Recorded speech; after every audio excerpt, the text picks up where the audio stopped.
But somebody else has. You need to- Yeah. Thank you. Secret.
This is off to a rough start. Okay. Alexis? Okay. I'm going to try. It's not great. Want to switch out? I don't know that it's going to reach.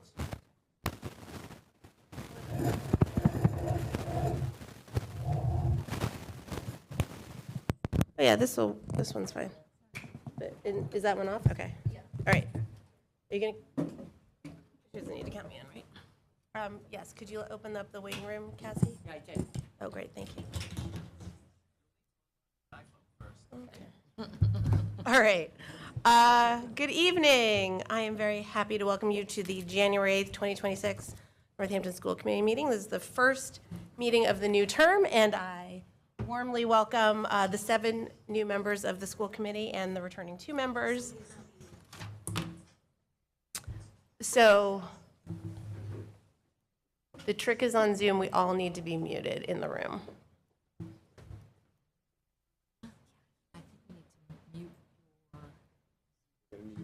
Otherwise, there's that. Volume all the way down. Thank you. Okay, great. I'm Jean Luchara. I'm the chair of the school committee, and I will be presiding this evening. This meeting is being held both remotely on Zoom pursuant to the modification of the state's open meeting law for the pandemic and in person here in the community room at JFK Middle School. And this meeting and all participating will be audio and video recorded. And I will begin by asking our clerk, Cassie Eckhoff, to please call the roll of the school committee. And please people correct me if I mispronounce your name for this first time around here. Mayor Shara? Present. Member Bartoli? Present. Member Weisenfreund? Present. Member Montgomery Tamaclo? Montgomery Tamaclo? Pardon me? Tamaclo. Tamaclo. Yes, present. Member Stein? Present.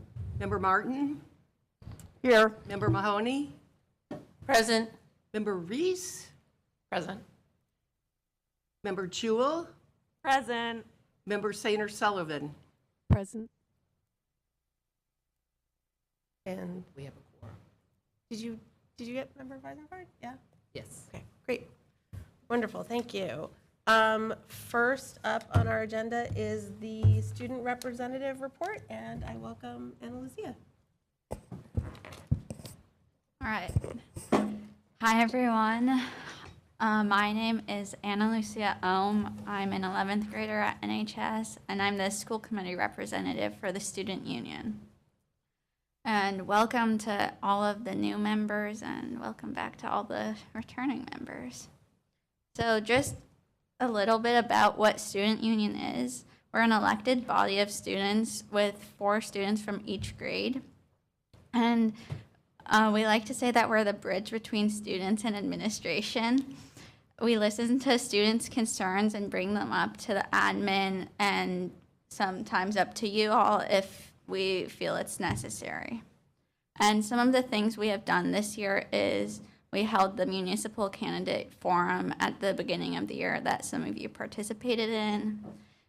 We released a statement on the upcoming cell phone ban, stocked our community closet with food for students facing food insecurity, started a food drive with leftover food from lunches, all the unopened food, and we had our fundraiser, which is a talent show, just before break, and it was a success. And so now some things about NHS that we've been talking about. Last meeting, the Student Advisory Committee brought up bathrooms. And right after that, like 2 days after, I think, all 3 of the boys' bathrooms were closed on one day. And so I've emailed the former members about it, and if you'd like, I can forward everyone else the same message. Since coming back from break, there have been closures every day, with it mostly being the boys' bathrooms having one bathroom closed every day, but there have been some girls' bathrooms. And this time, the boys' bathroom on the second floor actually had a sign on it from Brian, the custodian, saying that the sink was coming off of the wall. So that's why it's closed. And additionally, I've heard that the third floor boys' bathroom soap dispenser was taken sometime and has not been replaced, so there's no soap in there. Next, we talked about this when we were talking about bathrooms as well. We were supposed to pilot an online pass system starting on Monday, and it was only going to be in some classes, but I haven't heard anything about it from anyone in any grade, so I'm not sure that it's happened. I haven't heard about it from teachers either. And also, due to the flex and DESI thing, we now have 1 minute longer periods and 1 minute shorter passing periods. I personally haven't noticed it too much, but sometimes I'm like getting to class right after the bell rings instead of right before it. And I haven't heard any complaints from any students so far. And then just some happenings. Next Wednesday is the winter concert for the jazz band, Northampton's chamber choir and concert band. It's at 7 o'clock in the NHS auditorium, and you should all come. Yeah, that's about it. That's happening right now. So does anyone have any questions? Thank you. Member Stein. No, go ahead. Mike, you're gonna need- Thanks. I really appreciate you following up on this issue. I really am grateful that you wrote to us after last meeting where we talked about the bathrooms and kind of gave us an update on what was going on. I found it really concerning then. I find it very concerning now. I requested that we discuss the bathrooms as an agenda item tonight. That was not put on the agenda. We really need to have a more serious conversation about what solutions are needed. And I really appreciate you guys continuing to let us know what's happening on the ground day to day. Thank you. Yeah, thank you. Dr. Bonner, do you know anything about the pass system that it was supposed to be implemented maybe So, one day, but wasn't? Yeah, so the administration is still planning to pilot. It's not going to be a full-wide school implementation, but to pilot. So I know that they're still working on that, getting the software program, and then also taking a look at placing Chromebooks in those various spaces that they're going to use to pilot that program. Okay. Also, just to point out that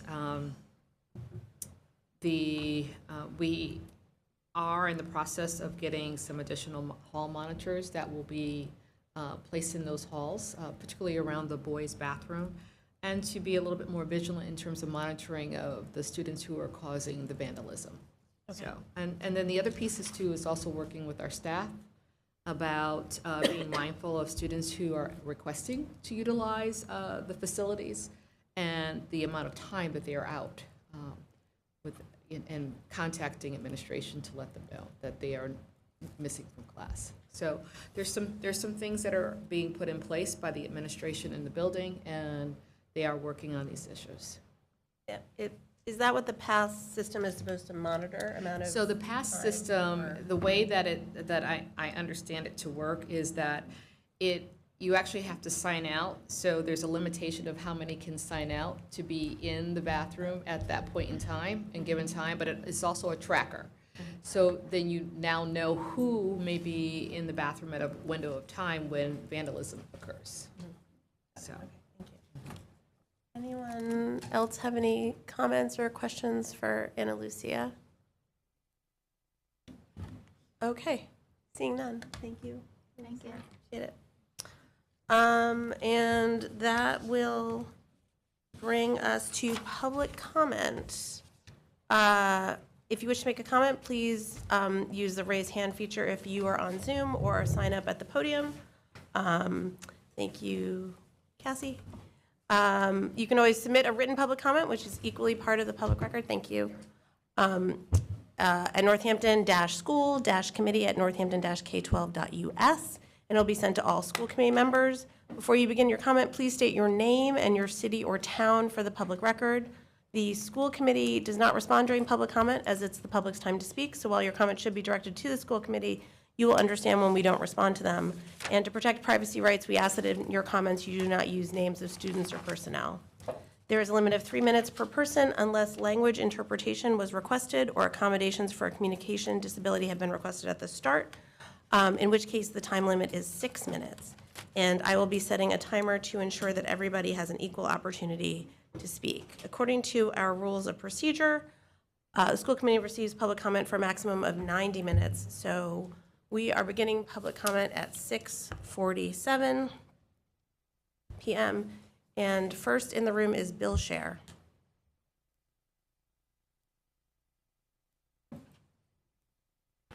Hi, my name is Bill Scher, Northampton, Massachusetts, Ward 4, public school parent. I want to make a public apology to Member Stein and to the school committee as a whole. Yesterday, by happenstance, I crossed paths with Member Stein at a grocery store. I walked up to him and calmly made a case to him to adopt a different tack in his public advocacy, with no intention to get into an argument, but when he responded with points I didn't agree with, I let my emotions get the better of me. I lost my temper and I raised my voice. While I was still at the store, I did eventually apologize to Member Stein directly for losing my temper. When descriptions about this happened on social media today, I posted apologies there, but I thought it was important to do it in public to him directly. So again, I apologize to you, Member Stein, and to you as a body, because you've taken a great act of courage by stepping up to serve your communities, and it's an act that fewer people want to do because they don't want to deal with behavior like I did yesterday. I was the weak link in our local democracy yesterday. I did an immense disservice to each of you and to everyone who serves in an elected and appointed office in the city. And I don't want my instance of inappropriate behavior to be a bad example that others emulate. If there's any saving grace to this episode, it's that my shame and regret will be a cautionary tale for others to avoid. What did I accomplish with this? I didn't persuade anybody. I couldn't hear well. I couldn't listen. I couldn't find common ground. I couldn't do anything constructive. So you have my promise that I will not repeat this mistake. I look forward to the great work that you're all going to do together. And I really thank you for embracing the service to our students in our community. Thank you. Thank you. Next on Zoom is Lisa Modenos.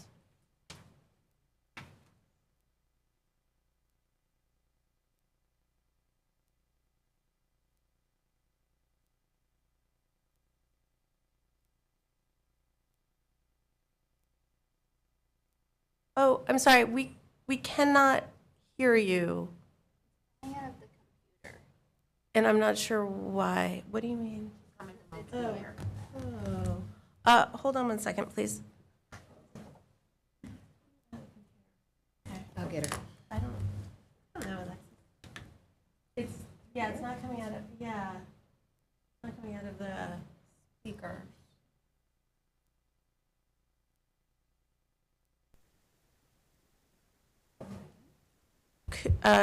Could you try speaking again? Yep, can you hear me now? Yes. Okay, please, thank you. Please start. Lisa Modinos, Florence. Yesterday in Stop and Shop, the mayor's husband accosted a school committee member to the point of bystanders stepping in and calling the manager. He said his emotions got the best of him, saying his wife was hurt by the critiques against her budget these last couple of years. He was defending his loved one. Imagine if the mayor's husband's loved one that he was defending was a disabled elementary school child whose IEP was violated, whose para was moved due to a lack of staff because of the mayor's budget cuts, and as a result, that child eloped from the school, was unaccounted for over half an hour, only to be found off the premises. Imagine how he would have responded to that.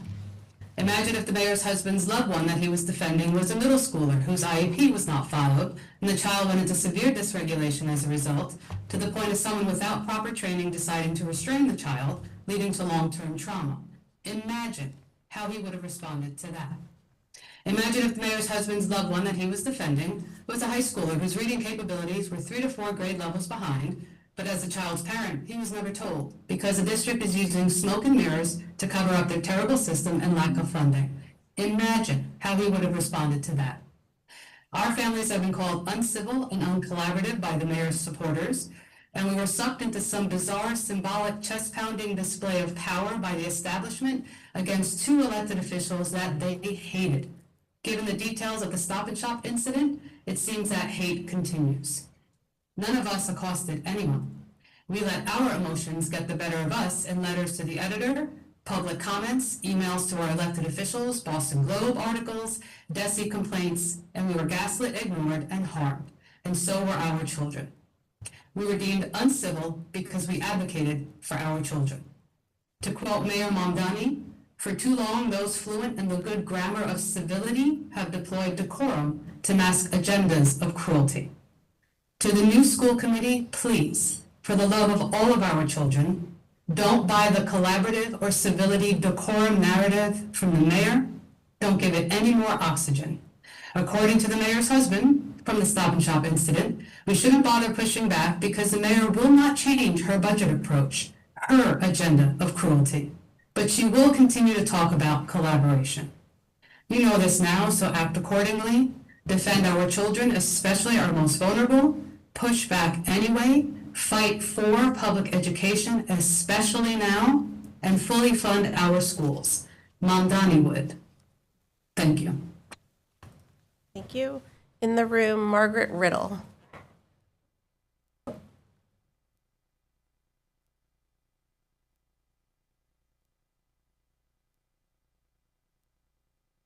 My name is Margie Brittle, and I live on Water Street in Leeds. Is this coming through okay? Yeah, maybe down a little. That's better. Thank you. Okay. I learned earlier. I'm here this evening to welcome you to the new Northampton School Committee and express my appreciation for your willingness to serve. Years ago, I sat where you do, beginning 8 years representing at-large and Ward 7. Those were fascinating and challenging times for our city and for our schools, much like today, and also for me and my colleagues. At that time, I was a parent of Northampton students. Later, I became a teacher and principal in the district and grandparent. All of these experiences, along with teaching and consulting in other districts and states, have given me perspective about how complicated and vital is your elected position. Thinking back on the recent election that brought you here, I encourage you to remember that only 42% of registered voters in our city chose to vote, and many of them did not choose to vote for school committee. You are here now to represent everyone in the city, most of whom you will never hear from. As a resident, principal, and teacher, I am privileged to know many of our citizens. We all deserve your attention and advocacy. Although you have been elected by only a portion of registered voters, you represent each of us.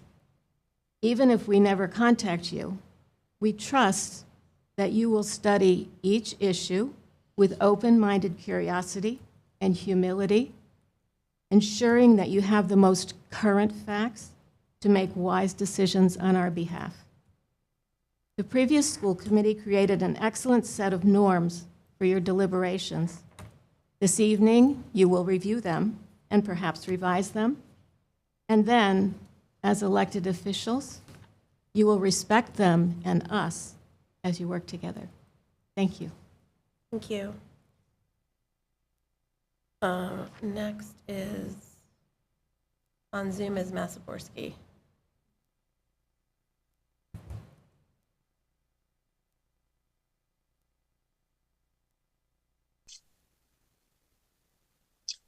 Melissa Makaborski, I live in Northampton.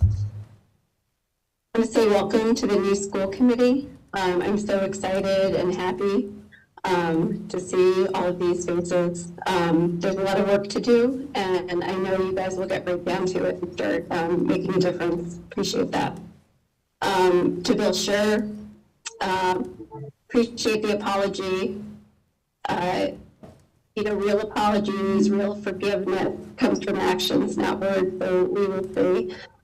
because you have been the weakest link in Northampton's democracy, and that was not just yesterday, that's been going on for quite some time.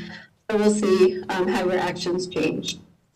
So again, looking forward to this year. We're going to be watching everybody closely with a big smile to see all the wonderful change that you make. And Anna Lucia, keep it up. You are a great representative for the students. Thank you. Thank you. Next in the room is Angela Wack.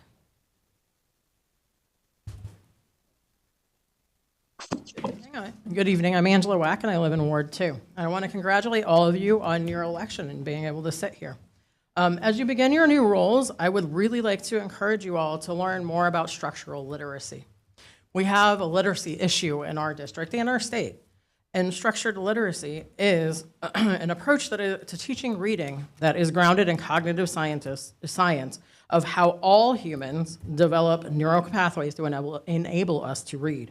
This approach to teaching reading has been used for about the last 45 years and achieved consistently repeatable results. In fact, 95% of students taught using this approach successfully learn to read. It minimizes achievement gaps, which is why a high-need student is now better off learning to read in Mississippi than they are in Massachusetts. I bring this to you tonight because we have a literacy crisis in our schools. And you all have the power to change that. Some of you might be a little confused. You do have the power for one-time money for new curriculum and training to go along with it. And we have a literacy crisis. Literacy is necessary to survive in the information age. 88% of struggling third grade readers do not graduate high school. We are doing our children a disservice by using outdated, antiquated literacy curriculum. Thank you. Thank you. Next on Zoom is Joella Tarbutton Springfield. Hello, everyone. Can everybody hear me? Yes.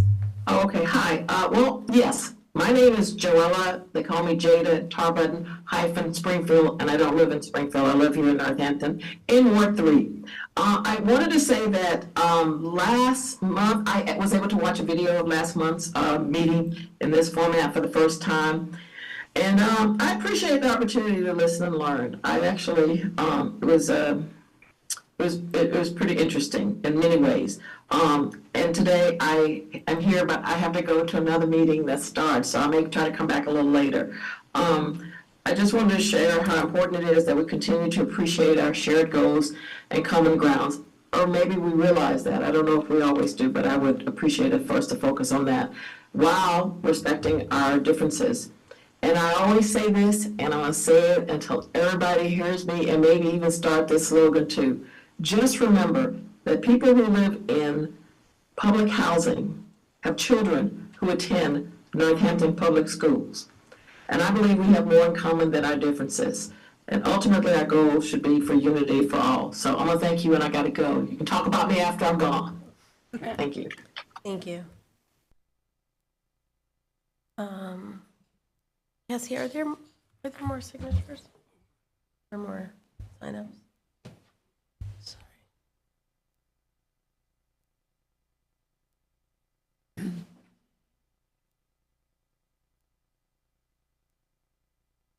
you. Sorry to make you get up again. You should have told me to come and get it. I apologize. Next in the room is Gaurav Jashnani.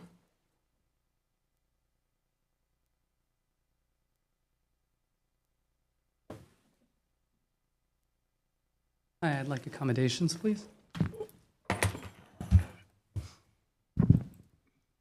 Hi, everyone, and thanks for your time.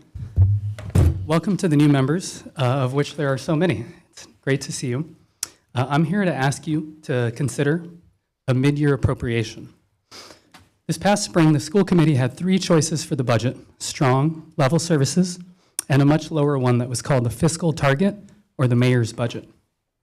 Your predecessors, and a couple of you, discussed and debated these budgets in light of the stories of suffering and legal violations that people came here and shared all year long, leading up to this body's declaration that our schools are, quote, in crisis.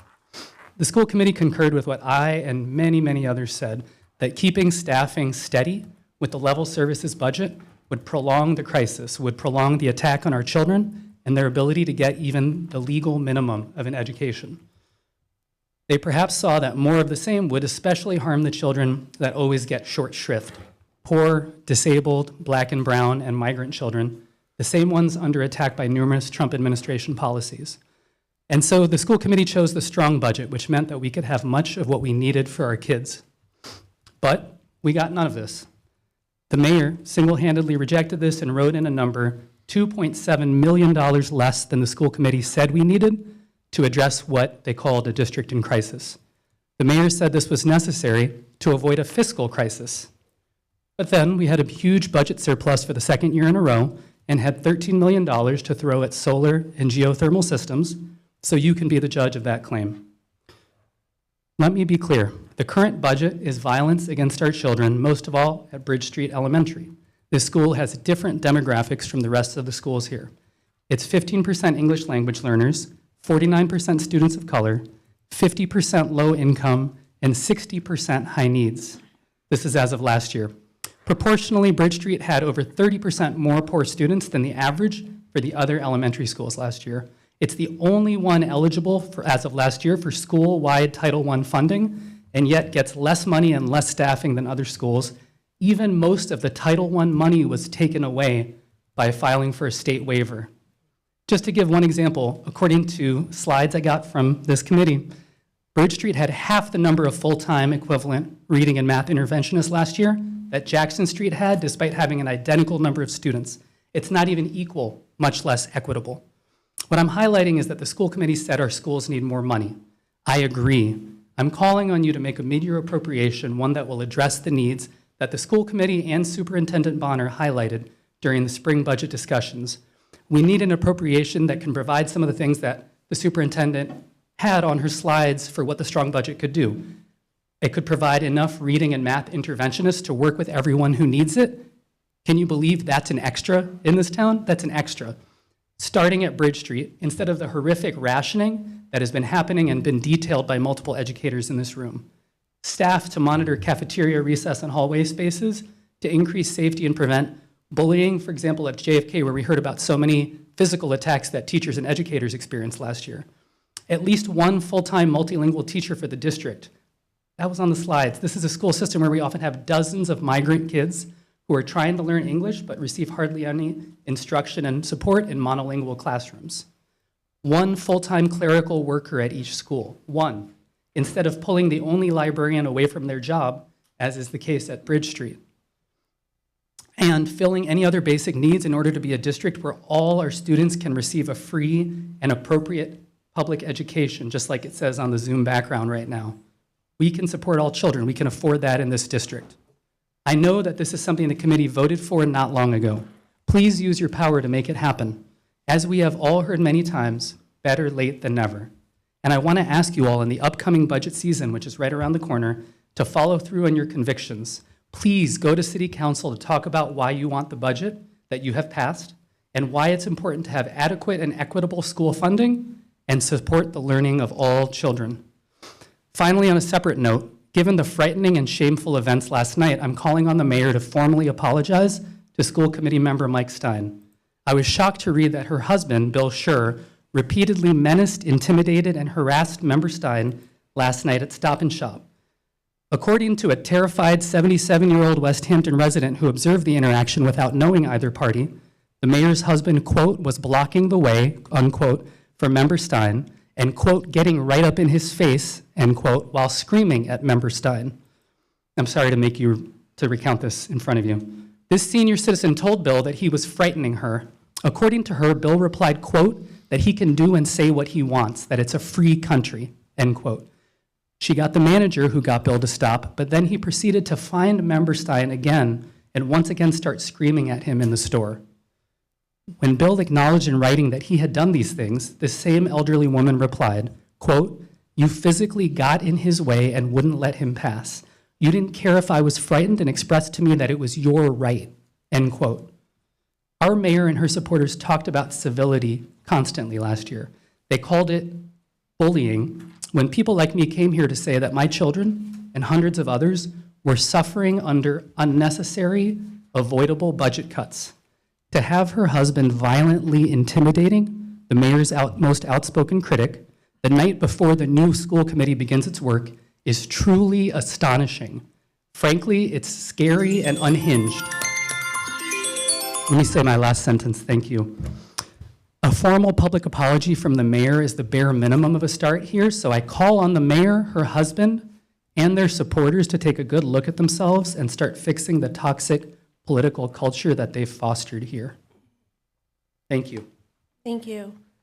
Next is Quaverly.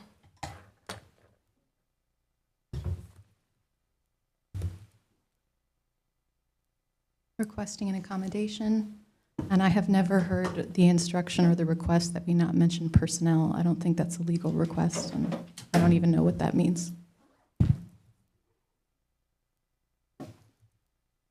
Many people think that the election of vice chair is not important, and I think that's because we've never seen a functioning vice chair, and we can't envision what it would look like to have a brave spokesperson for this institution. We have the opportunity tonight to transition from a time in Northampton's culture when individuals are the only ones who speak out. We have the opportunity to have an institution, a body, that can speak out, and that is powerful. Some of you are considering a path that I considered when I was first elected, which is, hey, I don't have to dismantle this machine. I can just lean over the mayor's shoulder and gently encourage her to press the right buttons on it, because we have a good relationship. That's ignorant. I hope you don't put your ignorance above the wisdom of the community and the history of this community. This goes back decades, the culture that we are in right now. The mayor is the third mayor in a dynasty that intentionally has removed other people from being able to participate in democracy. It's a very small group. We're talking like the Bill Newmans, okay? And it's important because the city has $150 million cash on hand, and it's important to them to have officials who are deciding where to send that money.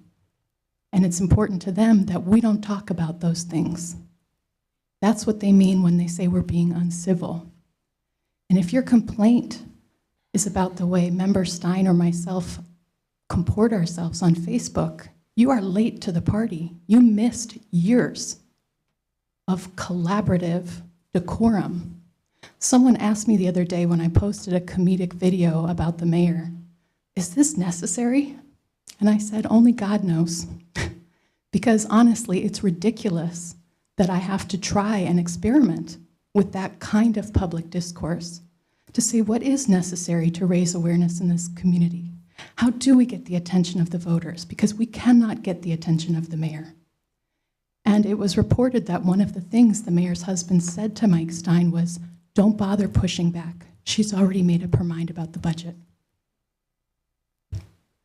And this is a mayor that follows her husband's advice. This is a mayor that sent me to her husband to get advised when I was first in office. Bill Dwight and Bill Scher sat down to explain the charter to me. Bill Dwight gave me the list of where I could put up my signs. Bill Dwight breaks bread with the far right on Politico. He doesn't break bread with Mike, the far left in Northampton. What's that about? So please, vote for one of the three members among you who has experience working with the mayor in an official capacity. That is Renika on reparations and Anat and Mike in school committee. I was fortunate because in my very first meeting in city council, the establishment had made a very underhanded deal that put Alex Jarrett president instead of Rachel Maori, and that unfolded in real time in my first 20 minutes in office. And so I was able to immediately see, oh wow, no, I'm not gonna be able to convince them to press better buttons. They went behind our backs and made some sleazy phone calls and intimidated Marianne Labarge to swing her vote. You don't necessarily have that opportunity tonight. Nothing has happened before your meeting, except for maybe this Stop and Shop incident, and except for maybe the national incident of yesterday, which honestly, this is a Kent State moment. I am sure, like me, you were at home devastated and could not look away, and your algorithms were feeding up for you not only many, many shots of last night's incident, yet it wasn't last night, pardon me, the Stop and Shop incident was last night, but it was the same day. So the same day that our country's executive and their gross abuse of power was on full display, our executive's husband was abusing a dissenter. And it is something I have said to the last school committee in my last public comment to them, that we are lucky the mayor doesn't have more power. She's obviously not sending ICE out. I mean, our police force hasn't been that great. We had an elderly woman who was beat up and had her shoulder dislocated just because her taillight or headlight was out and she didn't speak English. That just happened a year ago. We had somebody maced and hauled off of City Hall steps and jailed because he was carrying a sign, sitting there protesting, saying, "Give back what you stole." We just had reports from labor activists that the Starbucks union line was getting hassled by the police because they were obstructing traffic. Actually, the city police is not properly trained in First Amendment rights, and apparently neither is ICE. Is it a big deal to you? Is it a big deal? The abuses that our community suffers when a mayor is not democratic. Do you have anything at stake, or do you understand that your constituents do? Please vote for a brave vice chair.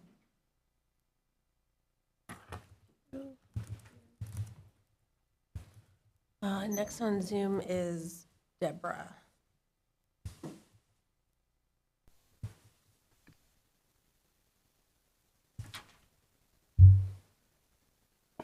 Hi, can you hear me?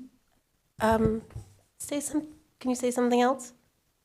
Hello? Yes, we can hear you. Okay. Trying to turn my video on, but it won't let me, so that's okay. Is this Deborah Thompson? Yes, Cassie, thank you. Thank you. Sorry. My video won't turn on, but that's okay. One of the things that didn't come up yet is on your agenda tonight, you have a topic that Ben Taglieri is bringing to you about altering a bit of the high school schedule to allow for students who access services, special education, counseling, a number of things, to miss less than 5 classes, to have an opportunity to choose to miss 2 classes a week instead of 5. It's more specific than that. I want to thank Ben for trying to make a proposal because it's something that we've been trying to address for 3 years, and he's the first person who's really going after it. I'd encourage that you listen carefully, that you have dialogue, but specifically that you talk to students that might be affected by this change. I am aware that some of the staff has been able to talk about it, but really get a sense from students what it felt like to not be able to access accommodations or special education services by the current scheduling restrictions of having to give up a class for 5 days a week. What it would be like to be able to have that opportunity for 2 days a week, or what it will feel like to still not be able to fully participate in the educational offerings in Northampton given the current restrictions. So please address the students that are affected or the families and give them a voice and listen to them and spend the time making your decision. Thank you. Thank you. Okay. Is there anybody else in the room who has not spoken, who would like to speak? Hey, Ana Lucia. Next on Zoom is Deborah. Oh, I'm so sorry. That was just you. I apologize. Sorry. No, yeah, Sorry. sorry. Let me put your hand down. Okay. So seeing no further public comment, we will move on in the agenda. And we are at the organizational votes for the school committee. And first item is the rules of procedure, which you have attached on your agenda and were given during your orientation packets. And first, I'm going to ask if there's a motion and second to get the rules on the floor for discussion, and then I would like to offer some amendments, and I'll ask if there are others who have some amendments to these rules. So is there a motion, excuse me, and a second to get them on the floor for discussion? Member Stein? Yeah, just a procedural question. Can the motion be beyond just getting them on the floor? Or does it Like have to- amendments? Like a process thing for how to amend them. Other than moving to amend them? Yeah, maybe I'll try it, and if Okay. it's not procedurally, just let me know. I'd like to make a motion to accept the rules as written for this meeting, and also to dedicate our retreat, which should happen shortly, to revising them collectively, as well as the norms. Okay, we don't, the retreat's not on the agenda to talk about, but I had some thoughts about maybe waiting for July or August for that. But we could maybe schedule another one if needed. So that is the motion. Is there a second to that motion? I'll second that. Okay, motion's been made by Member Stein, seconded by Member Weisenfreud. May I offer some amendments that I think are more sort of Scrivener's errors or things that are easy to change that are not substantive changes? That would be good to get done. Okay. On page 1, under 1.3. I have a procedural question. Okay. Does the motion pass simply with a second to put this? Oh, it hasn't been voted on. It's just on the floor for discussion. So That then enables the discussion. So we are voting, the motion is to, I heard a motion that was to put them on the floor and then discuss them at the retreat. And To have a retreat where that would be sort of substantive work on them. And so I are you amending the motion to add in your amendments to the? I was trying to do more, not actual like changes to the actual rules, just some errors that have been standing for a couple of years that I'd like to just have corrected. Okay. Is that amenable? I mean, I think we could amend it if there's a vote on the motion. Yeah, when there's a vote on the motion, yeah. So these are the amendments that I'm suggesting, which are on page 1 under 1. Oops, I'm in the wrong document. 1.3, to add a liaison to the English Language Learner Parent Advisory Council, because that is not listed there, but is one of the bodies. So maybe after the Special Education Parent Advisory Committee. Then on page 3, this is just making this match the charter. This section, which is the filling of vacancies, does not match the charter and is confusing. I think Member Weisenfreud, you brought to my attention. It's not only confusing, it's actually incorrect. So what I'm suggesting is 6.1 to have it say, if a vacancy occurs in any seat of the school committee more than, and I can send you this if that would be easier as well, more than 120 days before the next regular city election is to be held, which is what it says in the charter, then that vacancy shall be filled within 30 days by a joint ballot of the school committee and city council in convention according to the Northampton City Charter, section 4-6, which makes it match and hopefully makes it clearer. On that same page, 6.2.2, change citizens to residents, which has been our practice to make that change. Then moving on to page 6. 14.2 as well, in that second sentence, it says citizens, and I would suggest changing it to members of the public. Or that's under the public comment sort of paragraph.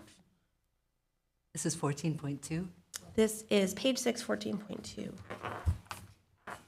You're welcome. And then to remove where it says 15 minutes, because that doesn't actually match our policy, which doesn't say that, and to say up to 90 minutes, or just have it say 90 minutes will be allowed for the public to address the committee, which is what the policy says and what our practice has been.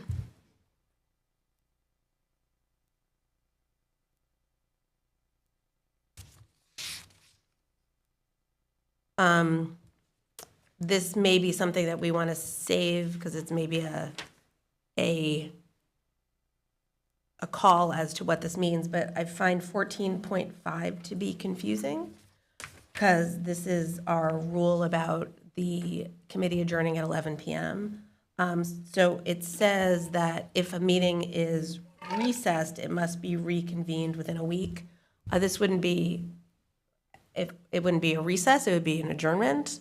So if what that means is that if we were to adjourn at 11 while there's still items on the agenda, that we would have to reconvene and have another meeting within a week, I think we should clarify that that's what that means. It's not something that we've ever done in practice, but I think it's confusing how it's written.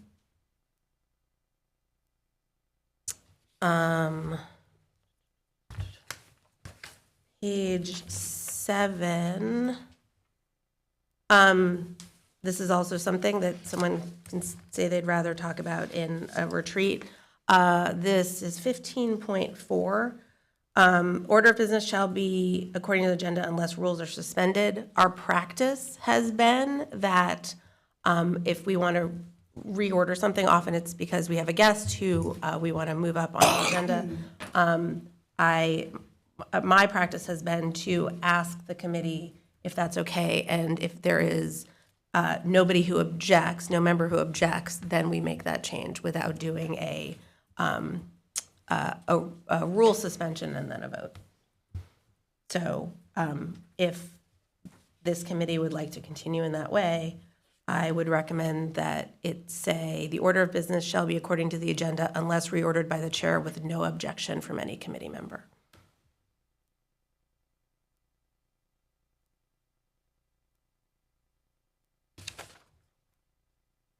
Then on page 8, 15.9, there's a word missing. I believe the word is interrupted, so no member shall be interrupted while speaking.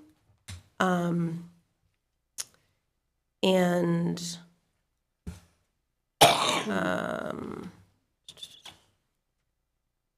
then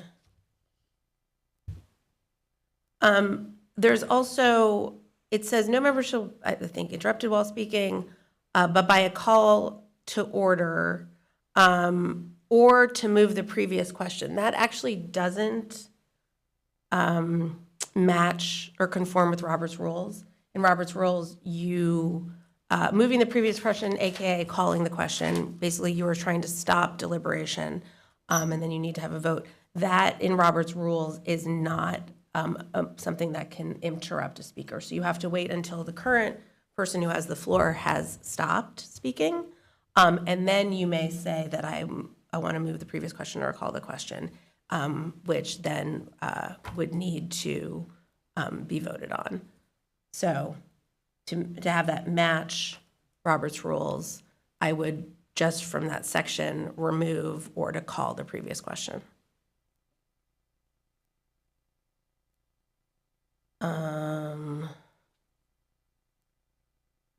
And that is it.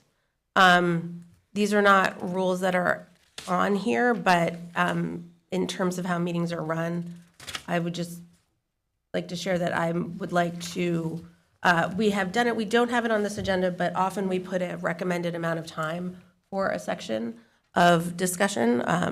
And And so I think we will continue to do that. And we have, at one point in the past, but stopped doing it, have had a timer that sort of just shows us where we are in the process. So I'd like to figure out how to get that timer working again. And then I know multiple members have sort of asked about how to make our meetings shorter and move more efficiently. And, you know, if I would love it if there was a member who'd be willing to help with setting a timer and giving reminders about time if needed. Another just thing that I'll share is that I'm going to strive to adhere to Robert's rules more strictly, including as recommended, including as has been recommended by many to me and is in Robert's rules, by limiting discussion to speaking twice per item in a per agenda item to keep the agenda moving.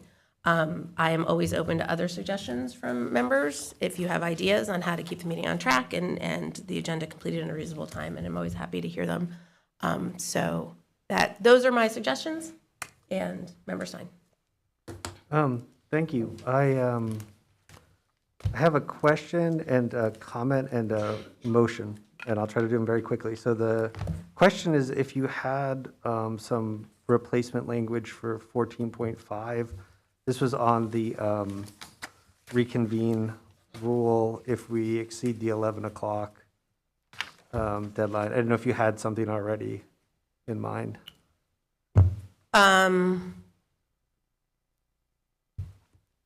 I guess I was unclear whether what that was meant to convey is if the meeting is adjourned at 11, because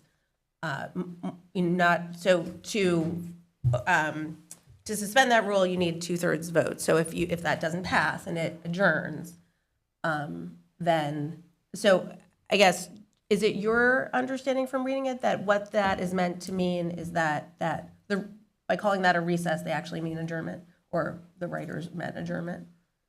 I think you can read it both ways, right? I think one way to read it is you only get adjournment from 2/3. So like maybe they should have said if a meeting fails to achieve the vote, you know, not to adjourn, right? Like we vote we vote to continue past 11, right? So if we failed by a 2/3 margin to do that, I think it's saying then we have to reconvene, but it doesn't match, right? Like I think your point, like it doesn't match, and it's not really our practice, though. I can't remember where we haven't had a 2/3 vote.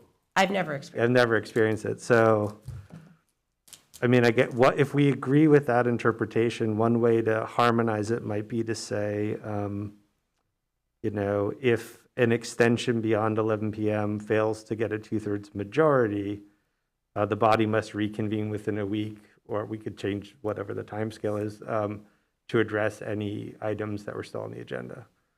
Something like that, I think harmonizes it with that interpretation. I'm fine with that. I think this maybe could be something to discuss at a retreat. There's a question as to what's the point of this. This rule, we've never not suspended the rule. And I feel like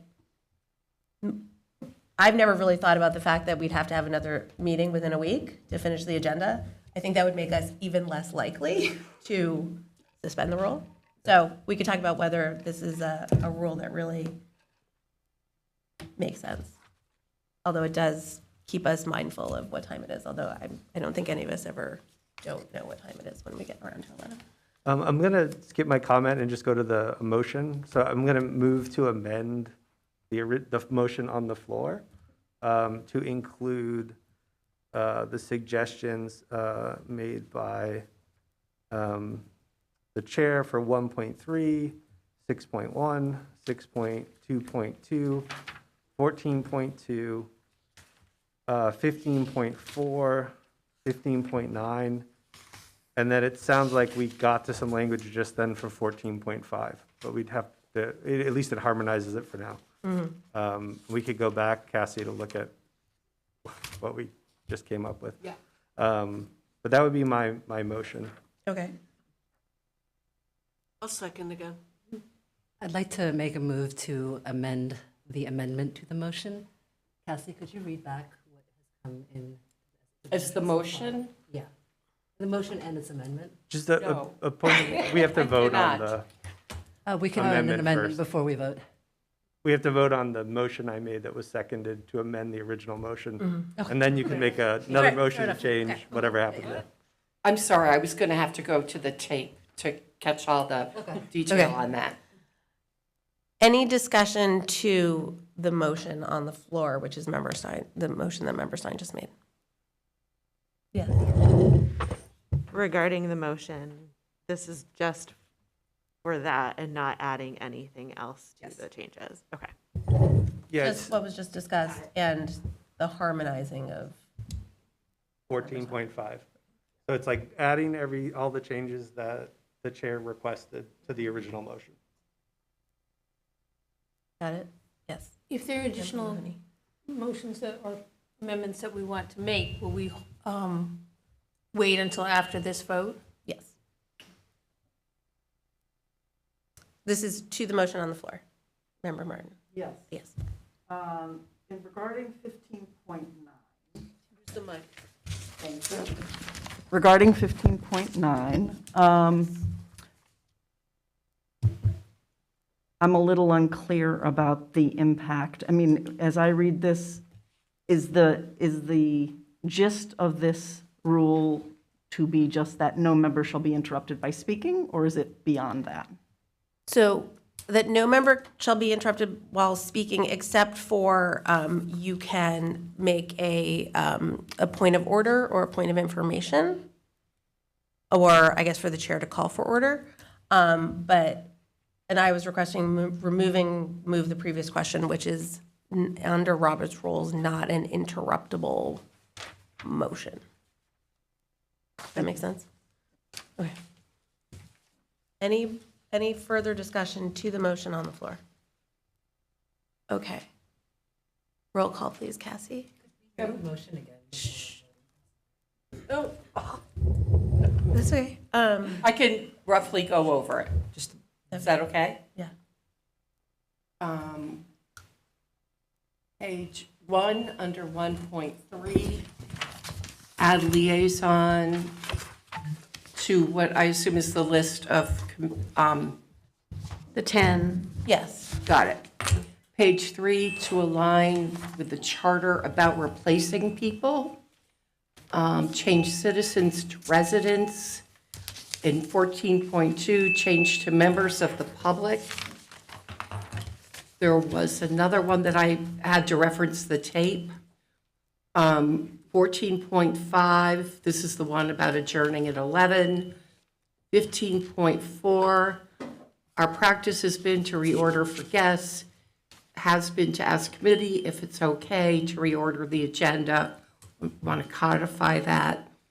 15.9, the word missing is interrupted. And then reinstate the time allotment for agenda items and get the timer working again. Sorry for the shorthand. Oh, that's good. And those are not in the rules. Those were just sort of me Okay. saying kind of in this section of how meetings run. I think the thing that maybe you were missing, Cassie, if I'm right, and sorry if you had said this, was removing, making it match to our policy. So removing 15 minutes and just saying up to 90 minutes. 90 minutes, correct. Okay. You got everything? Did I see it? Did I see a hand? You got it. Okay. But I just want to make sure that the whole motion is that we're going to make these changes, but we're going to table the rest of the discussion about possible changes to the rules for our retreat. That's part of the motion as well, correct? The current motion on the floor is just to amend that original motion, which was to Okay. table it for the retreat. Just the amendment. And Okay. I'm adding to that motion, the original motion, the suggestions that the chair asked for, so it's like take effect right away, not wait for those. Amending the Yeah. original motion. Okay, Member Bartoli. My understanding, and I just was looking it up, is that in order that we can amend the amendments before we vote on it. But you can amend the I can amendment amend the on the amendment that floor. Member Stein just made. Or I can amend the entire motion. There's a second degree of amendment that is possible with Robert's rules. And so I would like to make a motion to, I'd like to make a motion to remove the language about the retreat from the motion so that we are just putting these on the floor for discussion and approving Mayor Chiara's amendments and removing the language that's related to the retreat. So we can postpone that for later discussion. That's not on the floor right now. So it's just my Only- motion to the original, yeah. Yeah, only the amendments Only the are amendment is on the floor right now. I'm sorry, okay. Thank you for clarifying that. Yeah. Thank you for clarifying that point. I'm still learning as I go. Of course. But you are right, this might be helpful, but you are right that you can amend something on the floor. You could say, I want to also add this change to 17, whatever. We used to do this as friendly amendments, but we stopped that and we do votes now because it's more in accordance. So like for this motion, you could do what you were suggesting, but just about that. Okay. Yeah. Thank you. Okay. Everyone clear on what we're voting on in this moment? Great. Okay. Roll call, please, Cassie. Member Bartoli? Yes. Member Weissenfreund? Yes. Member Montgomery Tamaclo? Yes. Member Stein? Yes. Member Martin? Yes. Member Mahoney? Yes. Member Reese? Yes. Member Jewell? Yes. Member Sainer Sullivan? Yes. Member Shara? Mayor Shara? Yes. Okay, thank you. So those have passed. So now we're back to the original motion as amended. Now may I propose an amendment? Yes. To the amendment, and that is to remove the language around addressing these issues during the retreat. I'm sorry, Cassie, could you read what the exact motion is right now? How it was worded? There was discussion, putting these things, putting the rules of procedure for discussion on the floor, and then The original motion was to accept the rules of procedure written for this meeting and to dedicate a retreat as written for this meeting and to dedicate a retreat to revising them collectively as well as the norms. Okay. And I would like to put them, amend the motion to put the rules of procedure on the floor for discussion, to include amendments from other members, and to remove the language about discussion at a retreat, and address that in a later motion. I'm sorry, this is unwieldy. Okay. But I'd like to focus on business here, and then whatever we do not address, postpone that to another time in a later discussion, either at the retreat, possibly the subcommittee that's responsible for rules and policy. Could I offer just a procedural suggestion? Yes, thank you. Because it's really hard to amend it as a negative, so it's easier just to vote it down and then just have Right. just then debate whatever, right? If the Okay. motion fails, All right, thank you. yeah.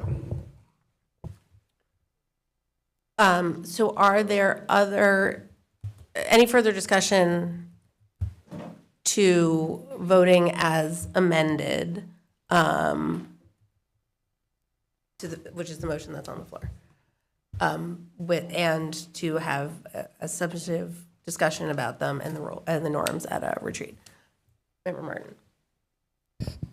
I like the idea of doing it at a retreat. I'm a little uncomfortable voting for it without knowing when that retreat would be, because I would like to address some of these things sooner. So I don't know if it's possible to determine when that would happen, but that would help me decide how to vote.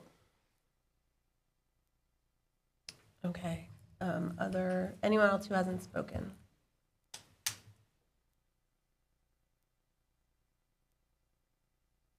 Okay, Member Stein? Yeah, I mean, just sort of, I guess, to explain my thinking on why I made the motion I did. I've been reading all of these policies again. My recollection is that in one of these policies about how things proceed, or the vice chairs, because nothing's all harmonized, right? But one of them says you're supposed to hold a retreat within a certain amount of time. It's very short, like February, March, right? We've tried to do that. Last time we did this, we didn't make any amendments to the rules until June or July, which is a quarter of the way through our time as a body. So the idea that we're going to wait that long to actually have a substantive conversation about these things, that's not the first meeting where we have never even had muscle memory on how to do anything, doesn't feel great to me. So the idea being that if we have that space together, we can talk about both the rules of procedure and the norms because they speak to one another in a more like dedicated, fruitful way than is just one part of the organizational meeting. And the idea of passing them now is like we just need something to operate. And so all of the changes that the chair suggested seem like good changes to make, so just adopt them. So that was my thinking on the motion, because I don't want us to wait until June, July, that far into our session. And there will never be a time in a meeting like this to actually dedicate the space or time to do that work. That's why I think the retreat is probably the best space. But that's just, that's where my thinking is coming from. Can I ask a question? Sorry, who just spoke? I did. Oh, yeah, I have questions. So can we do both? Can we suggest, if anybody has some pressing amendment suggestions here, can we do that and then also do a deeper dive at a retreat? Certainly. Okay. Also, I mean, we have a subcommittee called Rules and Policy, so it can always, that subcommittee can work on this as well. Okay. Yeah. May I just share a little bit of my thought about having a retreat this summer is one of the things that as a committee we've really failed to do in the past is goal setting. And I think that we should do that. And my thought was we have a lot on our plate for the next 6 months, including a search. And so it would be fruitful to, in the summer with a new superintendent, kind of dig in on that. And we also just have a lot in the next 6 months that we're working on. I saw a hand. Member Bartoli. May I ask one more question? From those with experience on this committee, what would be the preferable situation for the rules of procedure to be addressed by the subcommittee or within the context of the retreat, just in kind of a pros and cons? I think it would depend on the substance, what the changes were. Anything that was at the subcommittee would then have to come back to the full committee anyway. So if these were really substantial, sort of meaty changes in how we conduct ourselves as a body, then it maybe would make sense to do it in a retreat because we'd have to have that conversation all together anyway. That's my opinion. Member Stein.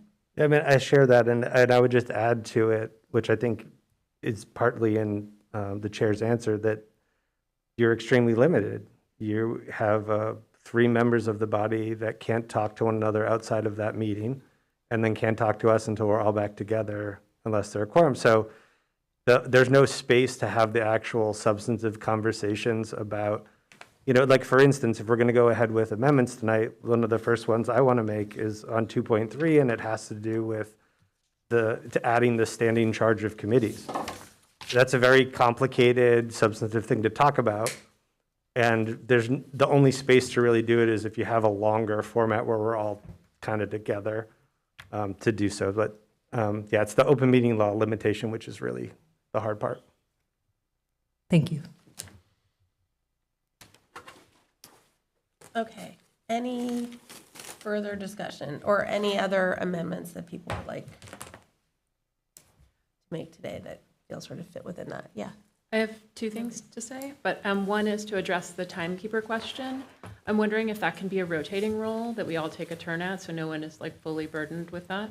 I think that that's a great idea. Okay. And we'll, Cassie, not to put you on the spot, there was some sort of clock that we'd used at some point. Mm-hmm.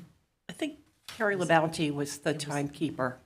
Yeah, but there was a clock that was part of Zoom, which was good because then everyone could sort of see the same thing. I think she ended up using her phone. Right. No, yeah. Okay, we'll look into that. Okay. But I think that that would be great if the committee is comfortable, everyone's sort of filling that role. I think it's a good suggestion. Okay. And then I'm new at proposing amendments here. So, and also, I guess I want to discuss it a little bit too, because I'm not, I want to know what works for the body. But in terms of keeping the meetings more efficient, going back to Robert's rules, which I like the two turns per item, but then limiting the amount of speaking per item. Robert's rules is technically 10 minutes, but I don't see that in here. And I'm wondering if we can actually shorten that somewhere in the range of 3 to 5 minutes per item. I don't know how people feel about that or think about that. That would be, I think, writing a rule and then putting it into the rules. Okay, because That's not in the we rules, default that's just defaulting to Robert. We default to Robert's rules, but even that isn't like mentioned in here. So right. Were you finished? yes, I guess yeah. So that's 15.3 in section 15. I guess I want to see what other people think about officially limiting the time piece. But you're saying that we can't do that in this? No. Oh, we can. Okay. We certainly could. Okay. It's just whether we'd want to make that sort of change. Right, is that too big right now? I don't know, I just feel like, I like the idea of like getting on top of having meetings more efficient from the get-go. If there's anything that we can do, I think the timekeeping will help that, but then also we need to know, how we're keeping the time. Okay. Member Montgomery Thompson. I'm not a fan of limiting time. I'm willing to concede to Robert's rules as a 2 turns per topic. But I really think that, like, for some people especially, if we're trying to be equitable and we're trying to listen to diverse perspectives, we need to give people enough time to actually articulate their ideas and their thoughts, and trying to fit it into 3 to 5 minutes, especially with all of this information that's coming at us right now. It seems like it's a challenge. So I would not be in favor of any more limiting of discussion than we have currently. How would, sorry, no. Sure, you may respond. I'm sorry, I don't mean to, no, I'm just curious. So then maybe it's just acknowledging the 10 minutes that it exists and having that in here. Yeah, making it clear that that's what the default is. But also, I'm going to shut up now. Right. Member Stein. I think these are all really good questions, and they're hard to figure out, right? I also just don't think we should limit deliberation. Our primary function is to be a deliberative body, and a lot of the issues that are brought to us need to have many conversations. And if we use that standard even just for this, I don't know, I've spoke more than twice. Valerie just used up her 2 times. If we put 10 minutes on the schedule, we would never do it. Like, I think it's kind of silly. The other part of it is just the practical part, which is we often don't get information ahead of time. We often are unclear what's being presented to us. Half of the time we spend just trying to understand what is being asked of us and clarifying questions, and the thing would be over without any sort of insight. So and we also have this informal process where we kind of exchange, right? So does that count if you clarify something? As like, policing stuff in this way just seems really complicated and not really helpful to what we're trying to do. And I don't know how the estimates get created, right? Like, if we put on, what would have been the projection of how long this would have taken? Would you have put in 10 minutes, or would you put in an hour, right? Like, I don't know. Like, so it's just practically really difficult to hold people to these ideas that are abstract when these are conversations that have their own momentum. Yeah. Member Mahoney. I was hoping to make a change to 14.5 to change the time for the sake of our staff who are here, for the sake of caregivers, and for our own health and well-being and good decision-making, to make the time 9:30 p.m. So the meetings would be scheduled to end not at 11, but at 9:30. And then, unless the rules are suspended in 2/3. Right, which is actually on tonight's agenda, yeah. It ends at 9:30, the time frame is. So you're making that motion? Yes, please. Is there a second to that motion? I will second. Okay. I second that motion. Motion's made by Member Mahoney, sorry, there's feedback happening somewhere, and seconded by Member Bartoli. Ask something? Sure. I'm a little confused. So it seems like there's a motion on the floor to wait to discuss the rules other than the suggestions that we've accepted, that you've made.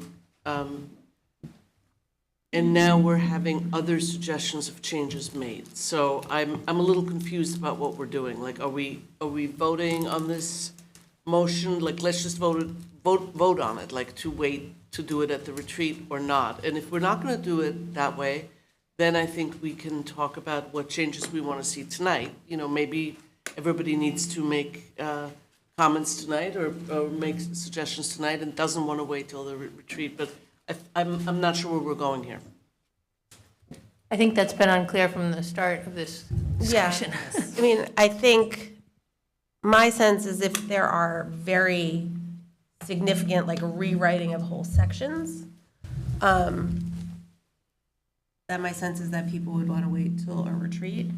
But that I'm also hearing from other members that there are things that they would like to have addressed now for how we conduct the meetings, you know. Right, but I think that's actually fairly significant, what Member Mahoney is proposing. And so I think that if we're going to make changes tonight, then that's okay, but that's not something I think is, it's not comparable in my mind to the changes that you suggest we make, Mayor Shara. I would agree. I think it's a more substantive change, although as I described mine were more as like Scribner's errors, just things, mistakes that I felt should be corrected. I don't know where that's coming from, it's driving me crazy. But I'm also hearing that other members want to make other changes that maybe go beyond that. So what happens to this motion now that's been seconded? Should we not just vote on that and see where we go with that? And then if it fails, we can That move is on. what I would recommend, yes. Any further discussion to this motion?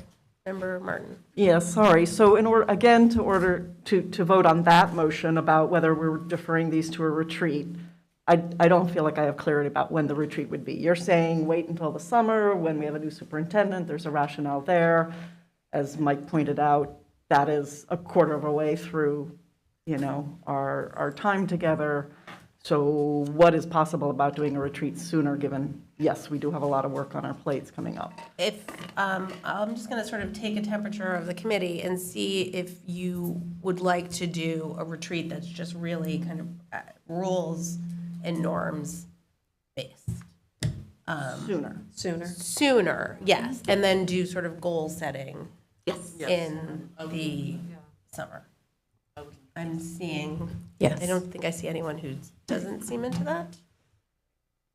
Member Stein, I'm getting a temperature check from nods on whether the committee is interested in having a retreat to just tackle rules and norms, and then have a retreat in the summer around goal setting. I would nod, yes. Okay, everyone has nodded. Okay. So there's clarification. So when the retreat would actually be, I don't know, but we can try and set it up for in the next 6-8 weeks, something like that. We'd have to figure out where in a date that would work for everybody. Yeah, that's fine. One other question? If we vote to do that, are we saying there's no other amendments that we would consider tonight? Because I have another one that people might feel would be substantive, but it would be applicable to decide sooner than that even. Well, we're going to vote on the motion that's on the floor and give it a try. See what happens. Okay. Okay. Okay, so the motion on the floor is Oh, pardon me. This is actually about the motion on the floor. So if we change the time to 9:30, then how does that affect that adjournment issue that we have? So it'd be exactly the same as it is now at 11. So when 9:30 comes around, if we're not done with the agenda, someone would have to make a motion to suspend the rule. And then 2/3 of the body would have to vote yes to suspend the rule. And then and usually we do it to a certain time, so till 10:30, whatever. Or sometimes we have just said we suspend the rule because we know, setting times is just gonna end up being more votes. So we would have to suspend the rule, and as we do many meetings of them, it would just be at 9:30. So we would just do it earlier. Yes, correct. And I'm willing to amend my motion to 10 o'clock, if that would be more amenable. I don't know. It would be or not. Could I have a point of order, like, while I was away, did a motion pass on the, oh, okay, it's being discussed, I see, okay, thank you. Okay. Any further discussion to changing this 14.5 to 9:30 p.m.? Or to 10. Can I withdraw and yes, right? I seconded for 9:30, though. Oh, okay. I know. Yeah, once a motion's been made, we all own it. Okay. So, okay, so it's 9:30.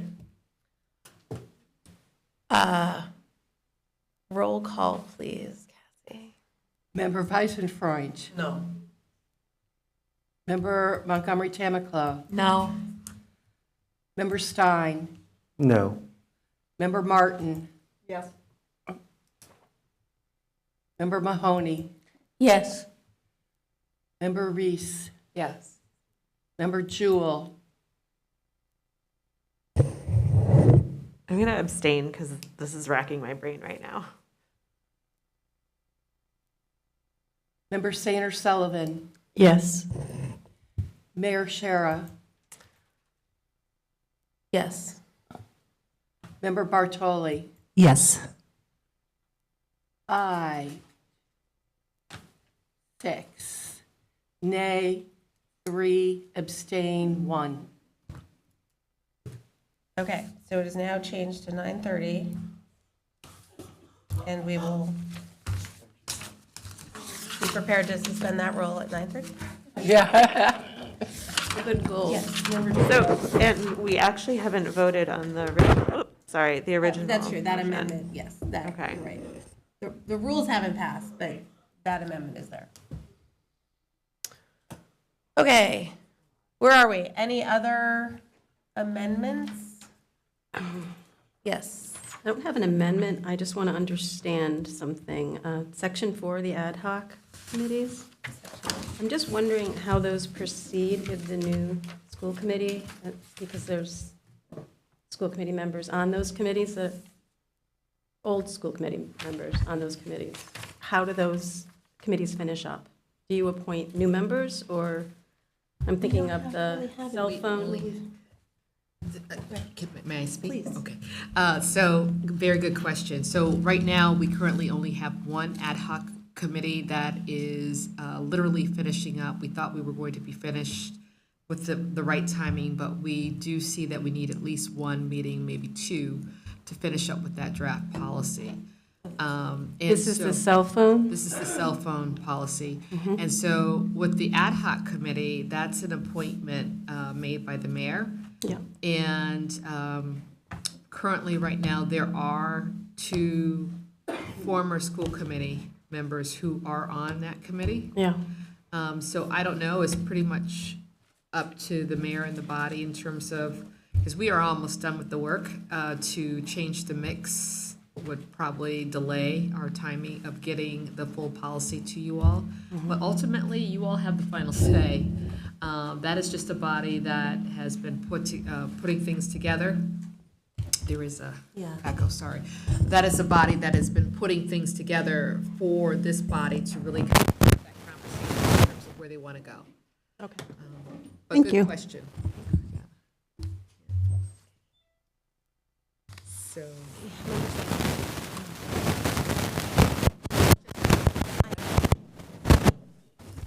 Just unplug it?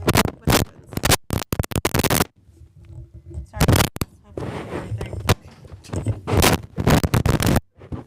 I'm not. There we go.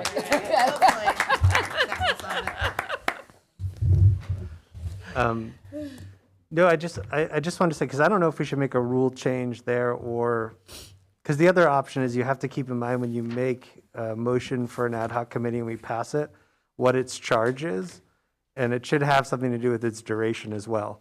And it's always been something that's kind of unclear, right? Like, we have a strategic planning committee, which I would say is an ad hoc committee. When does it end? I don't know.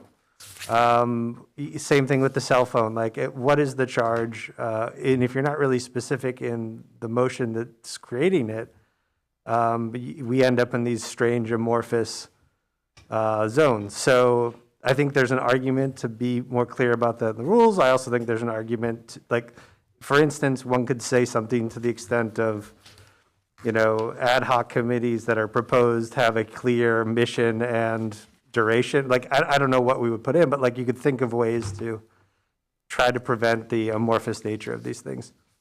But Just to be clear, in terms of the ad hoc committee that exists right now, there were specific purposes that were given to that committee with a set time frame of completion and what the outcome was expected from that body. So that has been the case. And so we're only focusing on what's in existence right now for this body and moving forward. So if you want to put new language on there, you can. I mean, you guys could do whatever you want. But in terms of the existing ad hoc committee, they have been given a task, they're very clear about their task, and they've also been given a duration. So it was not to exist beyond the time frame of 3 to 4 months. But could I just add to that? That's true, but there's a charge that we give it as a committee, and we often don't say 3 to 4 months. When we create it, then there's administrators who decide what it should be, and that's not something we decide, and it may be off, right? And the charge may be off from what's, this is the whole thing, right? Like, we've had this a number of times with a number of committees. So this is actually like a bigger fraught sort of issue of oversight when we vote to do these things, what we're actually expecting them to do. We had the pesticide one. We had many of these that have ended up in these sort of issues. So we do as a body need to get some clarity, because I think it'll help our administrators.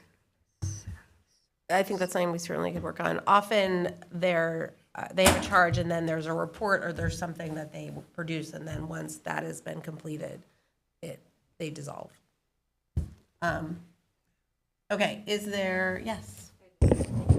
So regarding the ad hoc, this feels like a bigger discussion, because as folks are elected into the school committee, it would be nice to see them added to continue, like ad hoc committees that are being continued on. That way the work continues and we don't have to play catch up.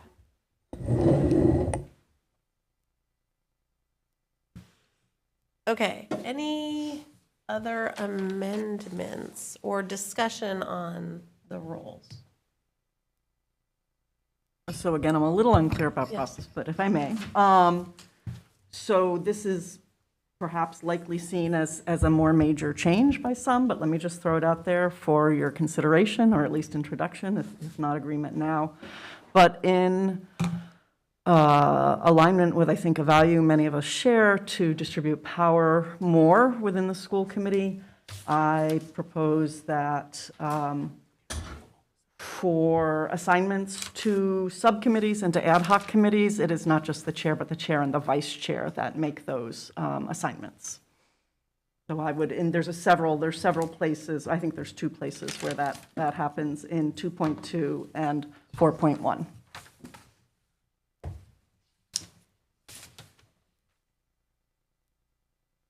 Member Stein.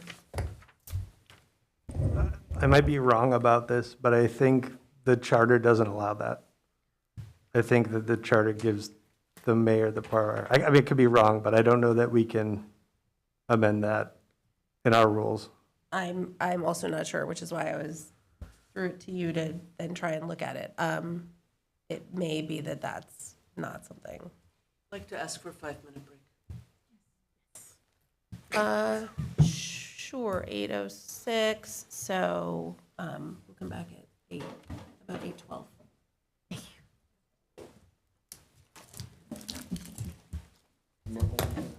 An hour and 18 minutes to do the rest of our agenda.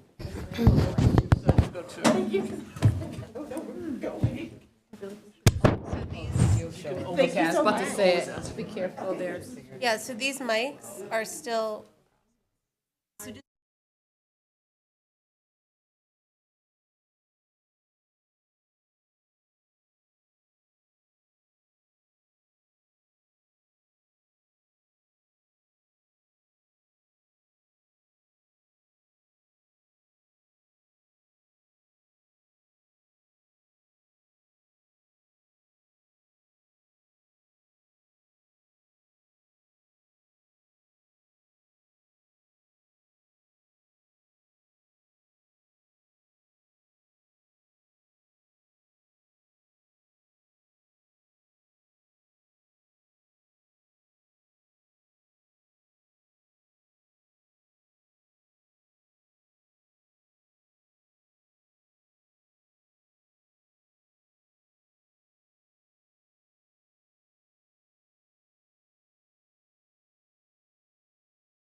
Okay, thank you. We are back from recess. And I did find that in the charter. I did as well. Okay, so, which says that school committee chair shall appoint all members of all subcommittees of the school committee, whether special or standing. Understood. Yeah, so I would not mind help. Recording in progress. Okay.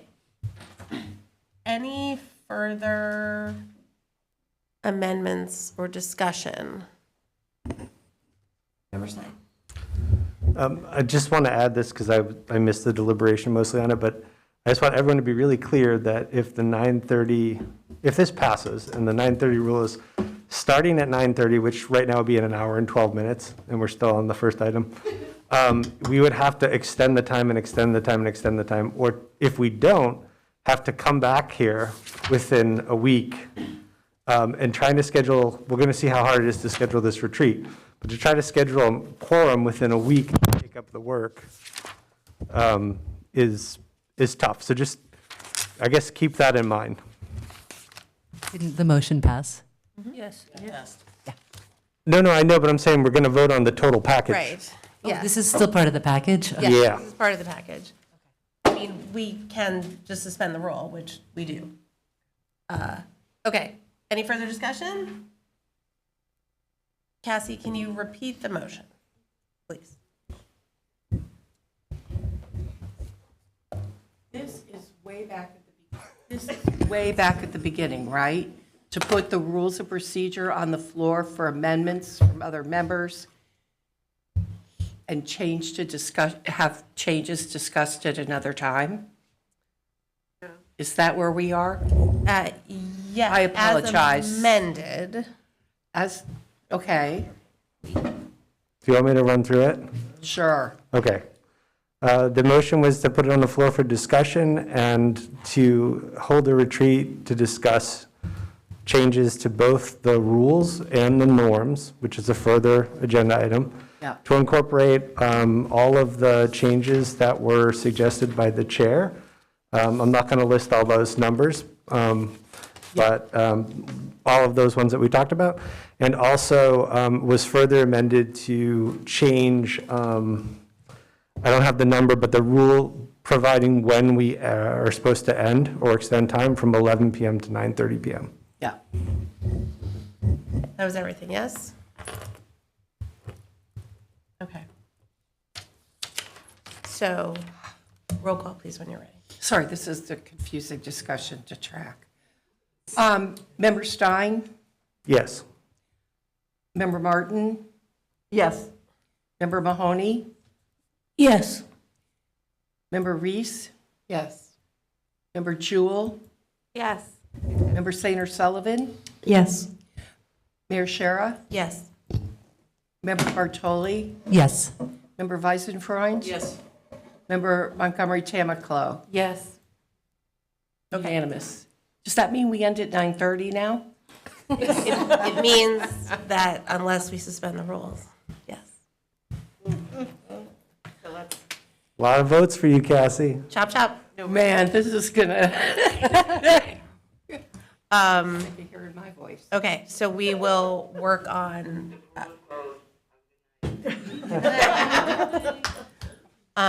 We will work on scheduling a retreat. Okay, next item is the election of the vice chair. And just to sort of quickly run through, this is according to our policy, which is BDB. Duties assigned to the vice chairperson include receiving guidance from and helping the chairperson perform the chairperson's enumerated duties. Excuse me. The vice chair acts as chair in the chairperson's absence. Vice chair serves as the public spokesperson for the committee at all times, except as this responsibility is specifically delegated to others. Vice chair consults with the superintendent and chair in the planning of committee agendas, of the committee agenda, and is responsible for planning school committee retreats. I will just add from my experience that the vice chair needs to be generally available and able to respond and meet when needed during the day, and need to, as spokesperson, need to be able to faithfully communicate the will of the majority of the school committee as the spokesperson. And the vice chair works very closely with the superintendent and with the chair, and we need, or we have been able to rely on them to work collaboratively with us and to help with duties in between meetings. I am going to go over how the vote happens, just so everyone's clear. So I will open the floor to nominations, and then according to Robert's rules, any member may call out, "I nominate," and state who they nominate. Excuse me. They don't need to be recognized by the chair to do that, and no second is required on a nomination. Then I will announce who has been nominated, and I'll ask if there are any further nominations, and if not, then the nominations will then be closed. And then under Robert's rules, the vote on electing officers itself and the announcement of the vote is not debatable once it's before the body, but the members may speak in favor of or in opposition to nominated candidates before the vote is called. Per the school committee custom and consistent with Robert's rules, voting is done by a roll call vote. And once nominations are closed and after members have had an opportunity to speak to the nominees, I'll call for a roll call and ask that a motion be made to move that the vote be taken by roll call with the voting members stating the name of the nominee they would like to serve as vice chair of the committee. So each member will then state on record the name of the nominee for whom they are voting. And using what we've done in the past and is also Robert's rule is that a majority vote, so more than half of the vote is required to elect someone to office. So that means a plurality won't work, it has to be a majority. If there is not a majority or if there's a tie, which could happen, then no candidate is dropped from the revotes. We just, we vote until a majority has been reached. Okay, is that clear to everybody? Great, okay. So I will now open the floor. I'd like to make an. Hold on, is there a question? Yeah, I do have a question. Yeah. If there is a revote, is there an opportunity for further discussion between the revotes, or do we just keep going until someone changes their mind? That is a good question that I don't know the answer to. I can try and look in Robert's rules. And If we come to it, let's look it up. okay, so I will now open the floor to nominations. Making a nomination. I'm nominating Renika Montgomery Tamaclo as vice chair of the Northampton Mass School Committee. Okay, are there any other? I nominate member Elena Bartoli as vice chair of the Northampton School Committee. Okay. Are there any further nominations? So member Montgomery Tamaclo has been nominated and member Bartoli has been nominated. Are there any further nominations? Hearing none, I'm going to close nominations. And would invite people, anyone who would like to speak to their nomination. I'll speak. Okay. Could you grab my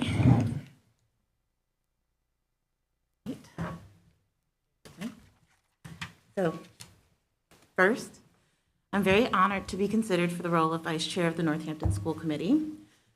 Living in Ward 3 has deepened my belief in what community can accomplish when we lead with transparency, collaboration, and a shared commitment to every child's success.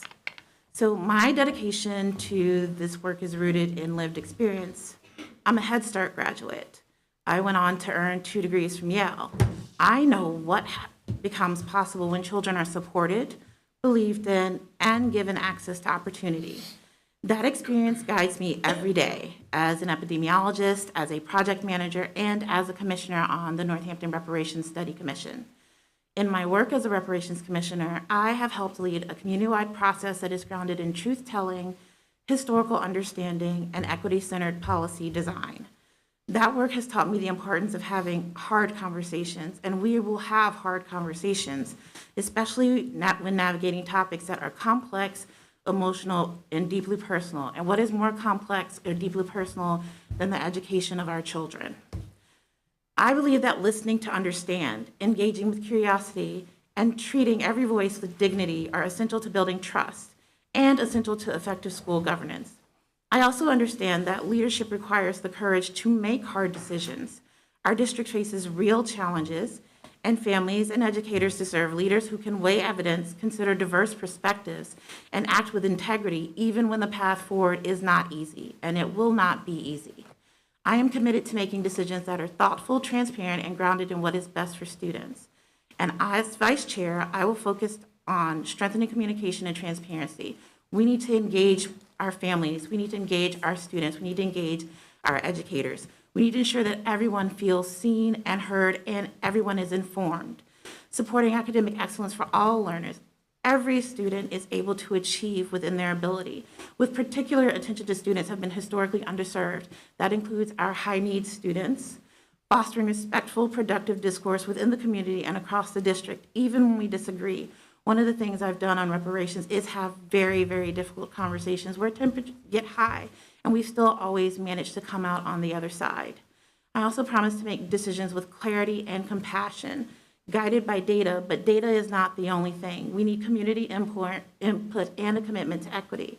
And I promise to center equity in every policy conversation, because that's drawing on my experience in reparative work and community-driven decision-making. I am deeply invested in the future of Northampton Public Schools. I have a niece and a nephew who will attend Northampton Public Schools, and not only as a public servant, but my nephew will be starting at preschool in Bridge Street very soon. I want them and every child in this city to feel seen, supported, and able to reach their fullest potential. I would be honored to serve as vice chair and continue to work alongside all of you to build a district where every student thrives. Thank you.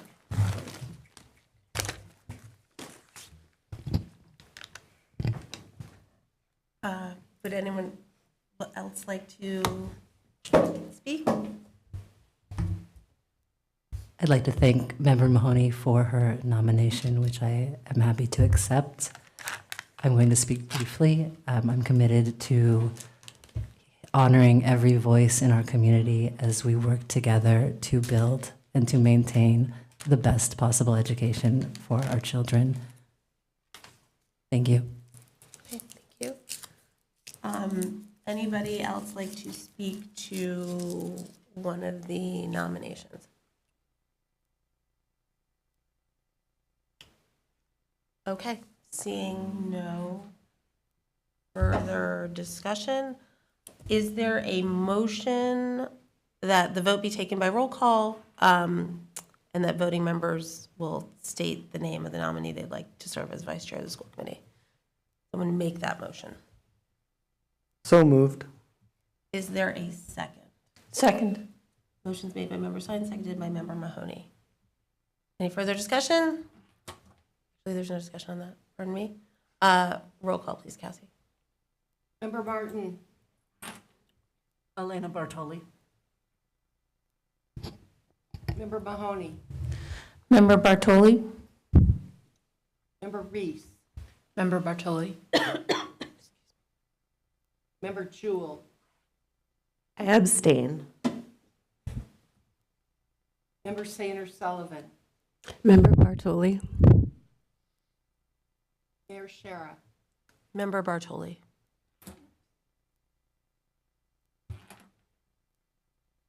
Member Bartoli. Member Bartoli. Member Weisenfreund. Member Montgomery Tamaclo. Member Montgomery Tamaclo. Member Montgomery Tamaclo. Member Stein. Member Montgomery Tamaclo. We have one abstention. 6. Member Bartoli, and 3. Member Montgomery Tamaclo. Okay. Congratulations, Member Bartoli. Thank you, Member Montgomery Tamaclo, for your willingness to serve as well. Appreciate it. Okay. Next is the adoption of the committee norms.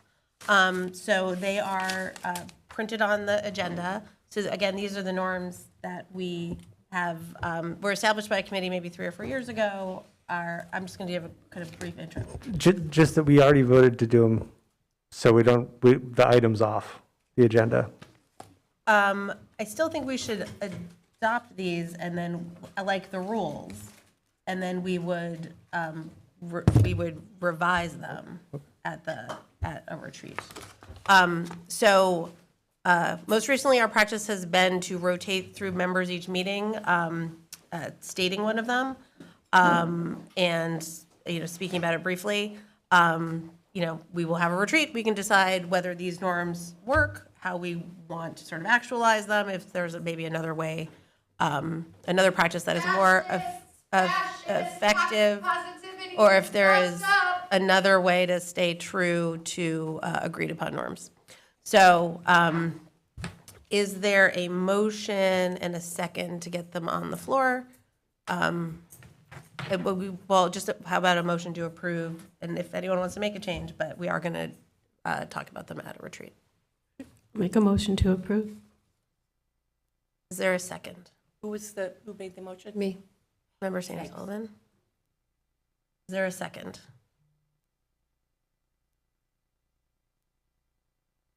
I'm sorry, could you repeat the motion, please? Oh, just to approve the. Motion to approve the norms. They can be taken up again. And then they'll be revised or discussed at the retreat in 6 weeks or whatever it is. But for now, this is what they are. So motion's been made. Is there a second? Okay. Well, then they fail because there's no second, and we won't have norms until we take them up. Okay. Next is D, which is election by roll call of the warrant officer. So this is according to our rules of procedure. 8.3, committee will designate by roll call vote a single member known as a warrant officer who will be responsible for the review and approval of all warrants as correct and approved for payment. A record of this approval will be made available on the next regular committee agenda. Such designation does not limit the responsibility of each member, meaning each member to also look over the warrants when they're on the agenda. So the warrant officer needs to be available to review and sign the warrants in a timely manner, generally within 24 hours. Is that right? 48 hours. Okay. Because that is how bills are paid. So this is actually, this was added to our rules. So I think this is the first time that we're electing a warrant officer. So I'm going to follow the same process of nominations. So ask if there's if there are any open nominations, ask if there are any, and then we will vote by roll call. Are there any nominations? Yes, Member Swan. Could I just ask a technical question? Is the signature electronic? Or are people physically going down to sign something? I believe it's electronic, but Bobby is on the Zoom, and we can verify that. Yeah, I don't know if it's always. We made that an option during COVID, even though I wasn't here with you all, but that was an option. Yeah, I asked that question, and I think it can be either or. Right. Is Bobby there? She should be. Earlier. My question would be, are there any ever situations where it has to be done in person, which sometimes, at least the things I sign, that's sometimes the case. Hi, sorry. Hi, Bobby. I wasn't able to unmute, so. Yeah, mostly it's done electronically now. You're welcome certainly to come in and review it. But typically the process is that we send the entire warrant batch over electronically for you to review. And then you sign or come back with any questions, and then we bring it and enter it to the full school committee. But once the single signer has signed, it moves on to our auditor's office so they can complete the process. And just one more question. Is this, I'm trying to remember, like in the past, right, we had this as, I think, one of the assigned roles. Is it still an assigned, like, does it No. count as the role, like the liaison role or whatever? It had been. Okay. In reviewing the roles to see what changes I thought needed to be made, I saw that it was in there. I think this was a change that was made in the last time the roles were revised was 2024 in June. So I think this was a change. I was not on rules and policy. I don't know why. It had been one of those 10 had been, no, they're 10, I think there were 11 positions. It is in the rules that we vote on it. So that is why I put it on the agenda for a vote. I don't Thank you. know why the change happened. Okay, so are there any nominations? I should have noted this before. You can always nominate yourself too. Someone else does not need to nominate you. I nominate Member Stein for the warrant officer. Okay. Are there any other nominations? Well, let me ask before I close nominations. Do you accept that nomination? No. Well, there you go.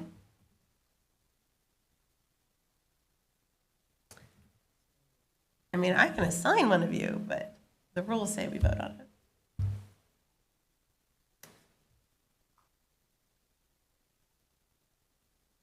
It's not that bad.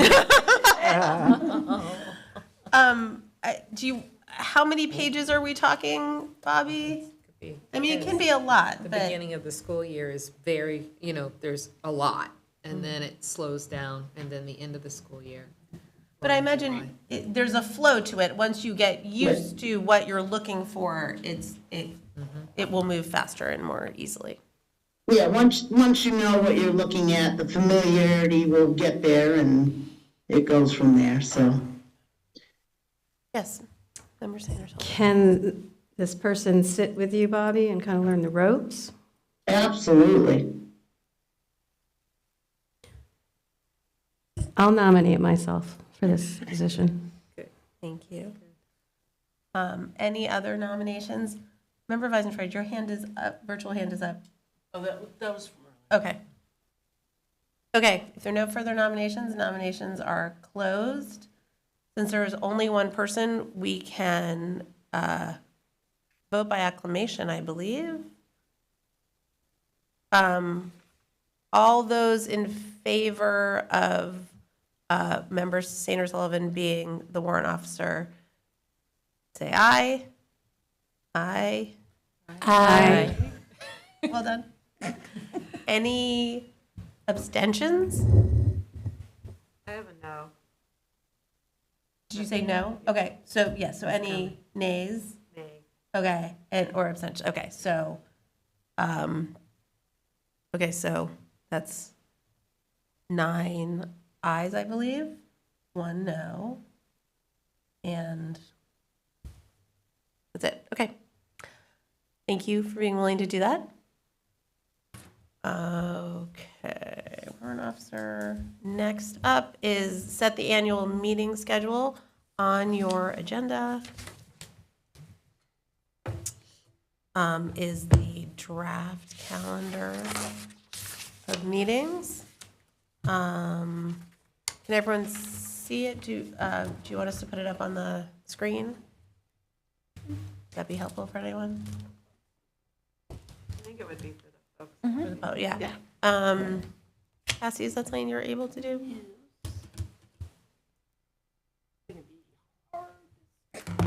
It's going to be hard? It's going to be hard to see it, just 'cause Oh, it is a bit small. But hold on 1 second. Did we get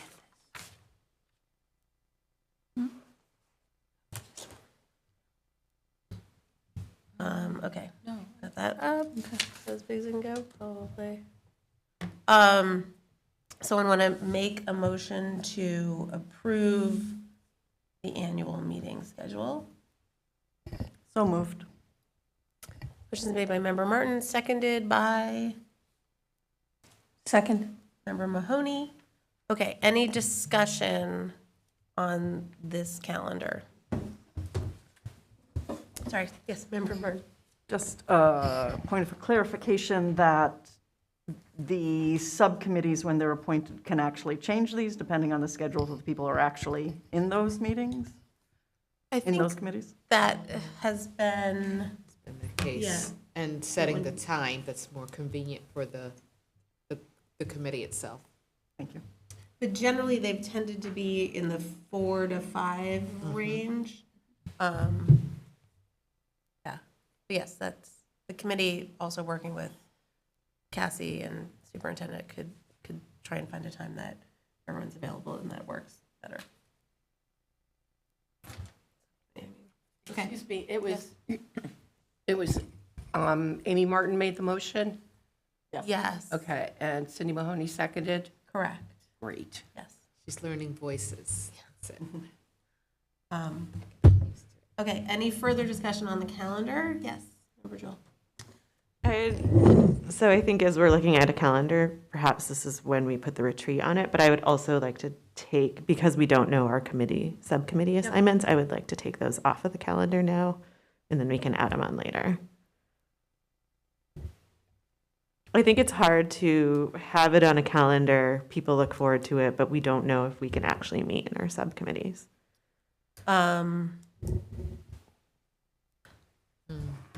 I know that previously in 2024, folks had their subcommittee assignments earlier, so they were able to vote more of having them on the calendar. But as we don't have ours, I don't think we can vote on the things that we don't know. But we can vote on these meetings and move to set a date for the retreat.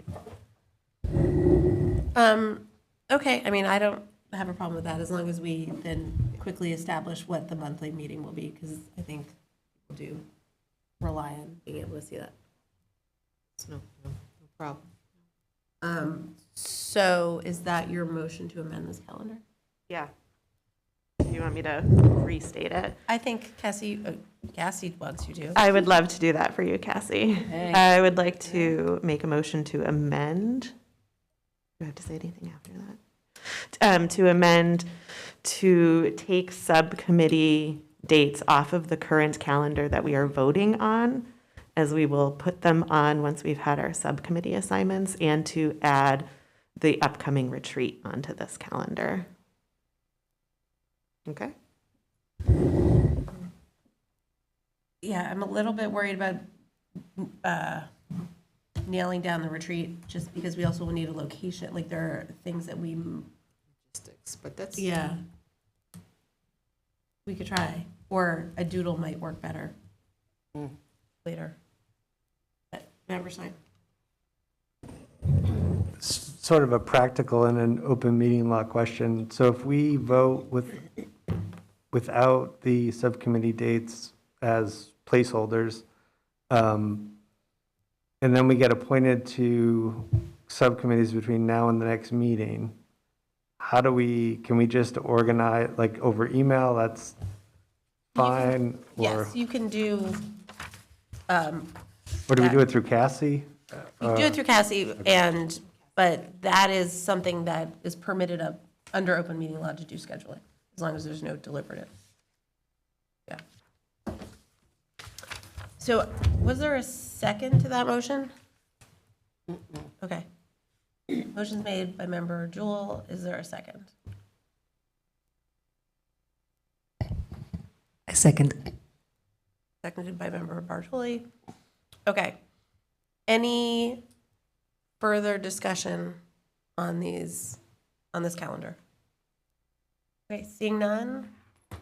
Since we're all here, I can do all those in favor, please say aye. But you gotta do it if we're gonna do it. Otherwise, we're gonna do a roll call. We can do a roll call if we'd rather, if that's the preference. Okay, let's do a roll call, please. Member Reese. Sure. I'm actually going to abstain because I'm not sure. Member Jewell. Yep. Member Sainer Sullivan. Yes. Member Mayor Shara. Yes. Member Bartoli. Yes. Member Weissenfreund. No. Member Montgomery Tamaclo. Abstain. Member Stein. No. Member Martin. No. Member Mahoney. Abstain? Okay, we have 3 abstains. We have 1, 2, 3, 4 yes, and 1, 2, 3 no's. So the ayes have it. Okay. And the motion, so it was to remove those and to set a date? I had just that amend to take the subcommittee meetings off the calendar. They will be put on upon assignments, and retreat will be added to this calendar. Right, okay, so set a date for the retreat. Okay, so that passed. So,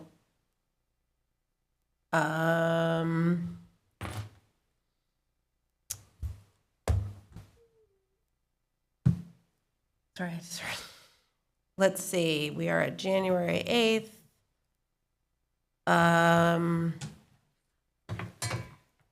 Anyone want to throw out some dates that will work for them in, let's say, February? School vacation week is the week of 16th. I thought we were going to do a doodle for the retreat. But wasn't the motion to schedule a retreat? I thought it was to add the retreat to the calendar once it's known. Did I miss that? That was my understanding is what. Do you want to clarify what your intention was? So it was to add the retreat today, if Today, possible. okay. Understood. Right. Okay, everyone looking at their calendars? Yes. Okay, hold on, let me find. So, sensing the room, we wouldn't want to do the week of school vacation, right? Okay. We already have a school committee meeting on the 12th.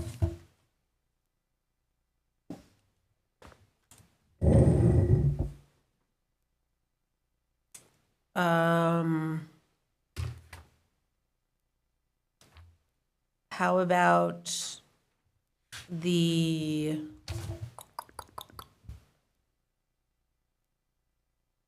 ~26th of February? Is that too late?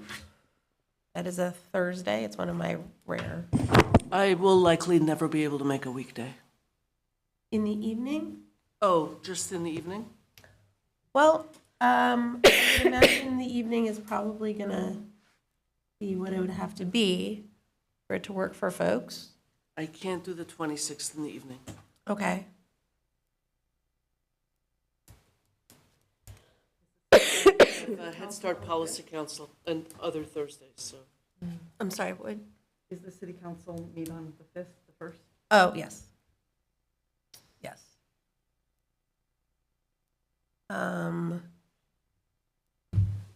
The week.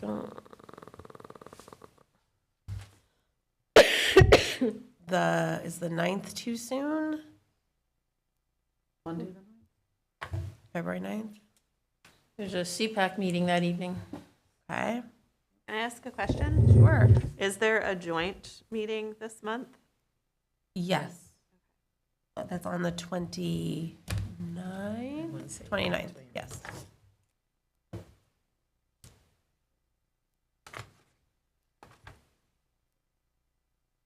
I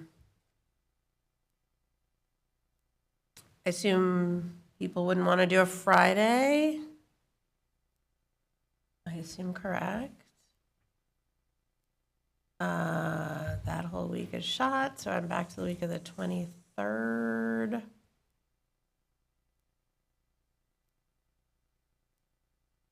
Did I ask about the? No, I can't do that.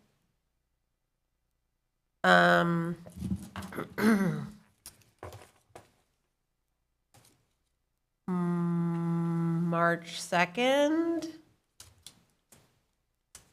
which is a Monday. there's likely often there would be a subcommittee that day, right? There should be, yeah, so. So March is tricky because that's usually, the Budget and Property Subcommittee has, well, actually, they have a couple of meetings after the 12th. They usually have about 2 at minimum, subcommittee meetings. After the 12th of March? March. Okay. To talk about the preliminary budget. Mm-hmm. And we also have our public hearing. Yep. So my reasoning for wanting to do this today is so that we actually get it on the calendar and do the work. So. I mean, we took a vote, so we're committed, we'd be committed to putting out a doodle and securing a date. But so. Chair Shara, did you say March 2nd, Monday, March 2nd? Because the Budget and Property is tentatively scheduled for the 9th. The 9th. The 9th, okay. Well, not on this motion, which wiped them all out. Right. Yeah. Yeah. But they have tended to be Mondays. Right. Second Mondays. Second Monday, right? Mm-hmm. So I see March 2nd, potentially March 3rd. Looking for some. You can do that March 9th, though. Second works for me, the third works for me. Yeah. Me as well. They would probably need to Same. meet right after the 16th. So the 9th would be available, even when they set schedules. Wait, why? Meaning that, so, you all consider this, so, as we're trying to fool around with the time frame. So normally in March, on the 12th, that will be the preliminary budget that'll be reviewed and presented. And so normally, Budget and Property will have a meeting the following Monday right after that, and maybe the consecutive Mondays. So the first 2 Mondays in March should be okay to plan a retreat. Okay. Okay, so does March 2nd work? Is there anyone for whom it does not work? Okay, so let's do March 2nd. And what is the earliest that people can do?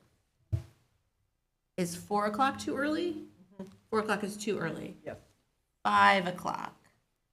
Too early. Yes, the head is too early? Too early, yeah. Okay. No, What?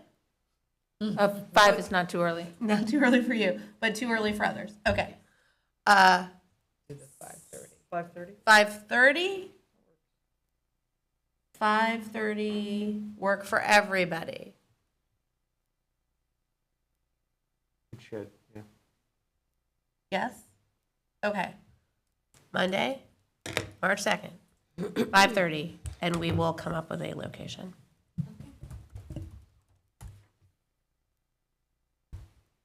Okay. What would be the end time for that? Can we set an end time? Usually they're, I'd say, 3 hours. So we could say 8:30, or we could go with our rules and say 9:30. Just kidding. Okay, 5:30 to 8:30. Okay. Great. Thank you for doing that exercise, everybody. Next is, so this is a new thing, which is a school committee calendar of sort of annual events and sort of agenda topics. So I went to the MESC conference in November, and one of the sessions that I went to was on how to make school committee meetings shorter. There's always at least one, and usually more than one session on that at this conference, if that makes you all feel better, that this is something that everyone struggles with. So, how to make them shorter, more effective, and this one was on how to make them also more professional, and was led by a leadership team at Pioneer Valley Regional, which shared some strategies that had helped them make their meetings shorter and more productive. And actually, they felt by doing so, allowed them, created for them more space and sort of energy to work on more substantive issues and long-term goals. So one of the strategies that they've used was creating a year-long calendar that the committee and the clerk and the superintendent and the business manager all can see and refer to, which give kind of a roadmap of what needs to be accomplished every year, because there are many things that happen annually. That way you can sort of look ahead and know that in a certain month, these are the things that we will definitely be addressing. And as we go to make the agenda, try and figure out how much additional room there is to tackle other things. So I thank Dr. Bonner, and I thank Cassie and Michelle. And I don't know if Bobby worked on this as well. Everybody did. Okay, and Bobby. But this can be dynamic and change if we come up with other things, but this was what we've come up with, just so that kind of to give us, again, a roadmap to be able to sort of see the year ahead of the things that we know have to happen. So it's kind of just a tool. If we want to, I don't know that we need to vote to accept it, it just kind of is, but if you'd like to, and feel free. But, okay. I don't know if it's necessary to do this tonight, but there's something I would like to add to it, to be a recurring annual thing, which is the Day on the Hill. Oh, yes, that should have been on there. It's been moved from May thought it was to March 30th this year. That's it. We didn't know the new date. Okay. It's Great. Monday, March 30th. The Day of Atonement? It should be, but it's the Day on the Hill. Day on the Hill. Oh, Day of Atonement. Okay, we will add that. And have they committed to always moving it? Excuse me, the Day of Atonement is actually a holy Jewish holiday. Yes, I knew that, and I apologize if I was flip. Yeah, I don't think it's appropriate joking material. I think she misheard. So has the commitment been made to always have it then, or are they sort of trying it out? Do you know? That's the attempt, is to have it earlier. So Okay. that's why it was moved to March. But Great, so we'll put that on there for March. Great. Clarifying question? Yes. So the item that is the capital improvement request presented to the advisory committee, I don't believe there's a practice, but I'm obviously learning about this. Could there be a preceding piece so that it's presented to the school committee or budget and property the preceding month? I don't have it up in front of me. Hold on. Let me click on And that means that they would, administration would have to have it ready for, this year we had it early, it was about the end of September that we presented. Yeah, it might be. It might have been So October. depending Yeah. on when the request is made from Director Nardi, of when all the department heads have to submit. So it would have worked this year, though, So, yeah, we could- well, each year it seems to be getting earlier and earlier for the request. So it would probably have to be done early, probably early in September. She usually gets that stuff from us, at least by the end of September. So it just requires for the administrators to prepare sooner. Does that seem doable? Or is that a Not a problem. Okay. I mean, we have to do it. It just expedites us to Yeah, it. it just, from my perspective, it seemed like a missing piece because, I mean, there's some pieces, you and I talked about this a little at the committee meeting, there's some pieces that are, equipment and vehicles, and then there's pieces that are strategic planning and curriculum, and for those at least, it seems like, having the school committee be aware of those before they go to the city council would be correct. Okay, so we will add that. Yeah, just have to figure out. Members which sign. one is best. Yeah, I had another point to make, which I'll make, but I agree with Member Martin that for too long, we've been entirely cut out of that process despite the purview of the subcommittees over those domains. And for too long, it's been treated as just another department where our administrators present these things with no input or even awareness from the school committee. So I would like to see that change. And I would like to see oversight of those elements when there are others requests by budget and property, curriculum subcommittee, rules and policy, et cetera, as relevant. And it's disappointing that they're not brought to us. So I would like to see that. I'd also, just raise some caution. I've heard a lot of excitement about limiting deliberation and meeting length today. And now we're getting and I think this is helpful to sort of lay out how things flow, but there's a lot of choices being made on what's on here. And I feel particularly managed already as a committee. And the more you constrain our time, the more you limit the things that we can actually work on together. And the more things that fill up this list, the more we'll be told there's not room. And so I don't see anywhere on here, the implementation of the largest program that I'm aware of we've rolled out in years, which is the elementary district-wide aftercare program. That's nowhere to be seen here. I know we referred it to the subcommittees, but this is a thing where we have to strategically plan for when we're going to, as a body, have time to discuss it. There's nothing on here about a mid-year appropriation. Nothing on here about the bathroom issue that has been recurring for 3 years.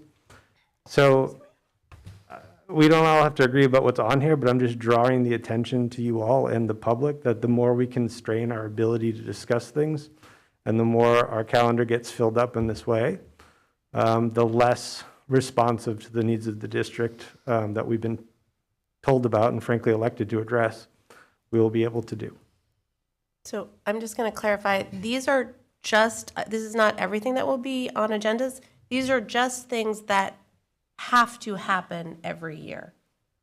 These are not, we wouldn't put the rollout of the after-school program on there because that's not something that's going to happen every year. These are just to give, again, a roadmap so you can see that these are the sort of cyclical annual things and when to expect them.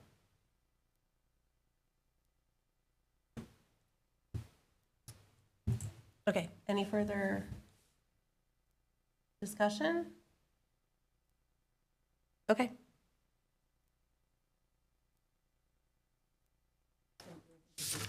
Oh, you're welcome. I was hoping it would be just a tool to help you sort of see what to expect. So we're going to move on to new business. So I think you all received an email from Attorney Taylor, who is very sick. And I actually was on a call with her about something else yesterday and heard her getting sicker on the phone with me. So I hope she feels better soon. And so we will have to, reschedule that her open meeting law and conflict of interest sort of presentation to all of us for the next meeting. And so that will bring us to B, which is the 2026-2027 program of study with Principal Taglieri, who... I know, I just have to scroll around. Find him.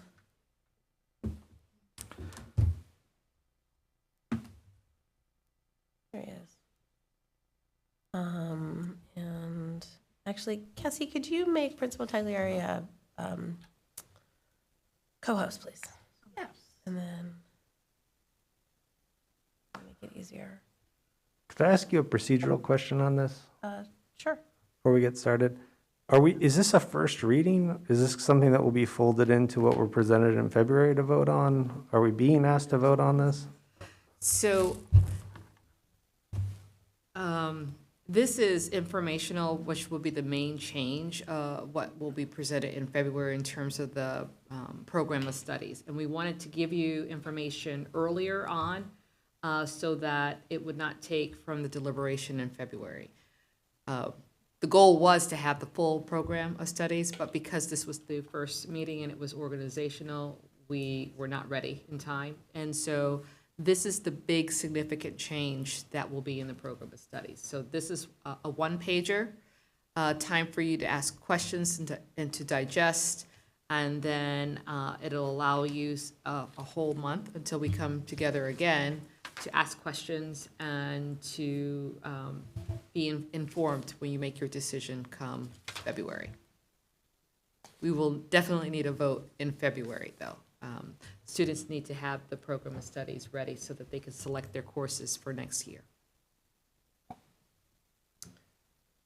Dr. Bonner, I'm not finding. I know, what's so weird is when I but I search, see he's him. there, but I can't find him And either. he seems to be Can unmuted. you hear me? Oh, There yes. you are, Ben. Yes, now we can. B. Yes. Hello.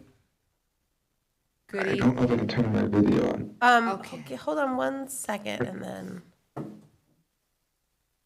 could you make him a co-host, or are you trying to do that, Cassie? I'm still not seeing.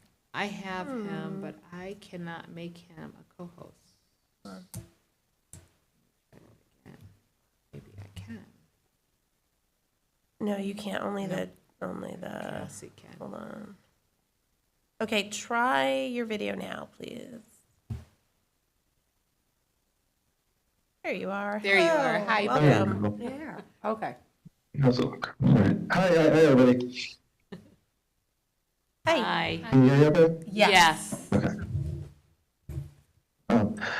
Thanks for having me tonight, and welcome to all the new members of the school committee. So I asked to be on the agenda tonight because in general we present any changes to the program of studies at the February meeting. And most of the time, the most discussed item would be something like a new course proposal. But this year, we're also including language related to introducing every other day or alternating day courses. And that's a more significant change than would be typical in a program of studies presentation. And the program of studies really does need to be approved at that February meeting so that we can move forward with course registrations in March. And so I wanted to make sure that everybody understood what this change was and had time to process it before presenting it in February. And if we ran into any hurdles or questions that we couldn't resolve, I didn't want that to delay the passage of the entirety of the program. So that was sort of the intent of being here tonight. And as far as the proposal itself, we run what's called a 4x4 block schedule. So we have semester-long courses for the most part, and we do 4 of them a day. They're about 76 minutes long each, and they run every day. And that allows students to take a total of 8 courses per year. Some of our AP courses do run the entirety of the year, not all of them. And so what this enables students to do is take additional courses by having one period where not all of the classes that period would run on alternating days, but some of them would. And we call it like an A day, B day schedule. So 1 week on a Monday, let's say you're taking psychology, in this alternating day format, that might be on Monday, Wednesday, and Friday that week. And on the B day, you might be taking chorus, and that would run on Tuesday and Thursday of that week. And then the following week, it would flip, and you'd have chorus on Monday, Wednesday, and Friday, and psychology on Tuesday and Thursday. And so it's a half-credit course that runs for the 1 semester, that allows students access to additional, primarily electives at this point. And I don't know if you've had a chance to review the document or not, or how much detail I'm going to go into it, or if I should just jump into questions procedurally. I know it is getting late, and I appreciate you adding me to the agenda tonight. Ben, we can actually put a sample schedule on the screen. So if Cassie would, she's ready to. That's load. page 2. Yeah. Or page 2 and 3. There was. On the. Okay, so she was able to get it. Okay. We're going to also share it on the screen for the public. Hold on a second. Well, that's been, I will say, there's a lot of reasons to do this. The driving force behind it has been the allowance to run an every other day learning strategies class. So right now, for our students on IEPs who have a learning strategies class, it runs every day for 5 days a week. and they take it for the entirety of the year, which means that 1/4 of their schedule is their learning strategies class. I believe that not every student needs that amount of time. Our other option is called a learning lab, which meets for 30 minutes a week, sometimes twice a week. And that's a huge difference between 375 minutes a week and 30 or maybe 60 minutes a week. And in this model, you'd average roughly, I think, 180 minutes a week in that type of support class. So this is what the schedule would look like, just a sample schedule the student might have. And you can see that in third period, that's where the alternating day course would occur. And so in this one example, you see the A day week where the A class meets on Monday, Wednesday, Friday, and then on the B week, the B class meets on Monday, Wednesday, and Friday. So over the course of 2 weeks, each class meets 5 times. These A day, B day designations are done at the start of the year based on scheduled school days. And so if there's a holiday in a week, you'd run it as you can see in week 3, it shows a sample of that. So there's no class on Monday. It's an 8 week, so Tuesday's the A day, Wednesday's the B day, Thursday's the A day, Friday's the B day.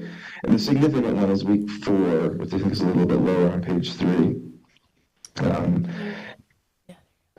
Where if there's an unexpected day, so let's say this was a B week and Monday's classes were scheduled to be B days, and then Tuesday would be A day. Wednesday should have been a B day, but there's a snow day. But we still we keep the A day so everyone knows we keep the schedule as planned for unexpected disruptions. In part, that's because of our student information system, has that preloaded per day for attendance purposes.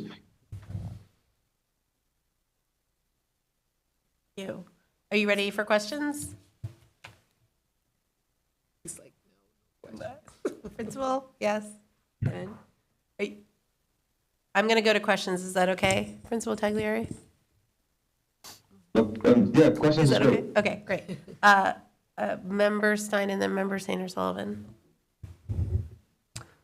Hi, Principal Taglieri. Thanks for this presentation. I have 2 big questions. But before I mention them, I just, first I want to acknowledge what a public commenter said earlier in commending you for trying to address some of these issues and bringing something forward, which I appreciate, and I think a lot of people appreciate. I guess where I, and this is no fault of yours, but like where I am kind of frustrated about this conversation is we're getting sort of a major scheduling change, which is supposed to address some IEP and some curricular issues that hasn't been reviewed by a curriculum subcommittee, where we don't have one that's going to meet. We're going to be forced to vote on this before we've had those discussions. And we haven't had the presentation or any discussion about the case report for secondary special education. So we're being asked to make a very kind of substantial change to the block schedule, in part to make the experience of students on IEPs who are getting services through learning strategies and these other things a little bit more equitable, where some of them might be able to take electives, right? So like, I'm frustrated that it's not a more robust conversation about all those pieces. You don't control that. I want to recognize that. But just as a committee member, I'm frustrated by that. So my 2 questions are, first, if you could just explain for folks, there's a lot of new folks here, what the actual block schedule is today and how this would look different. I know we have this alternating map, but just like walk us through a current day.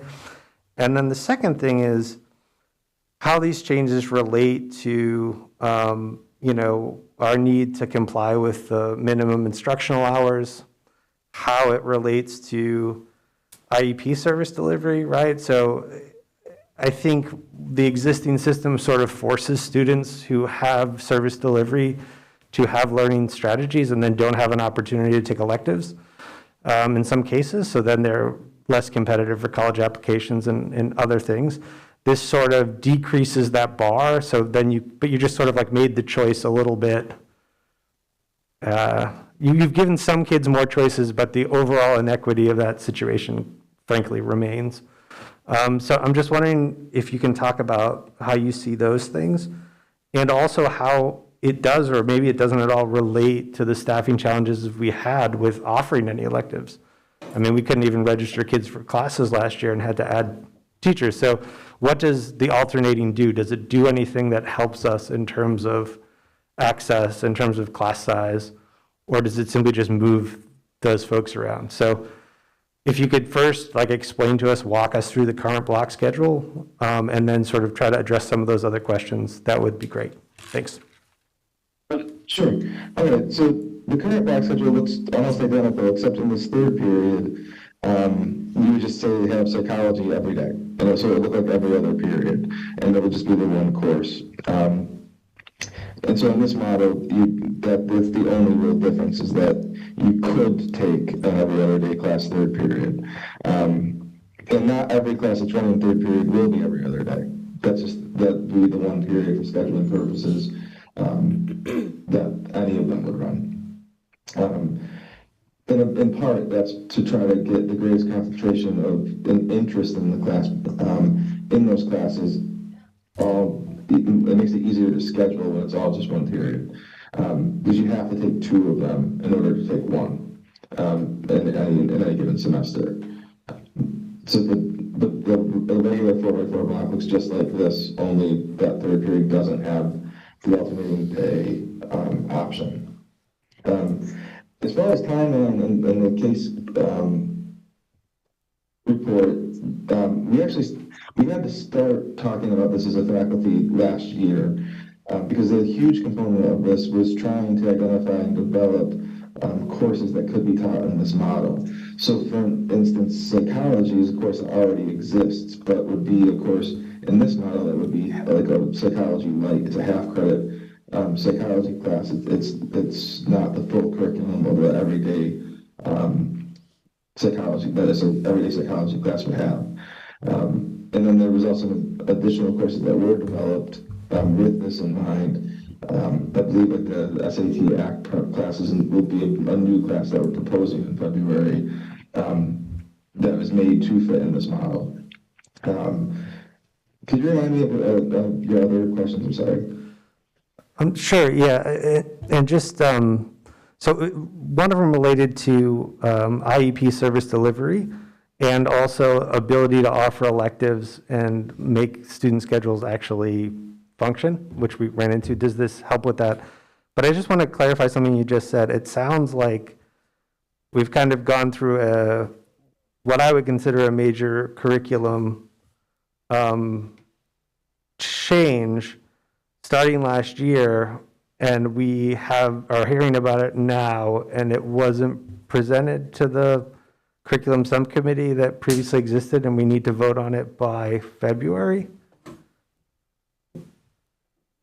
Yeah, I started talking about it last year with people to get feedback on it. This is something that existed previously. When I taught in the district a number of years ago, we had these classes, so that's where this idea came from.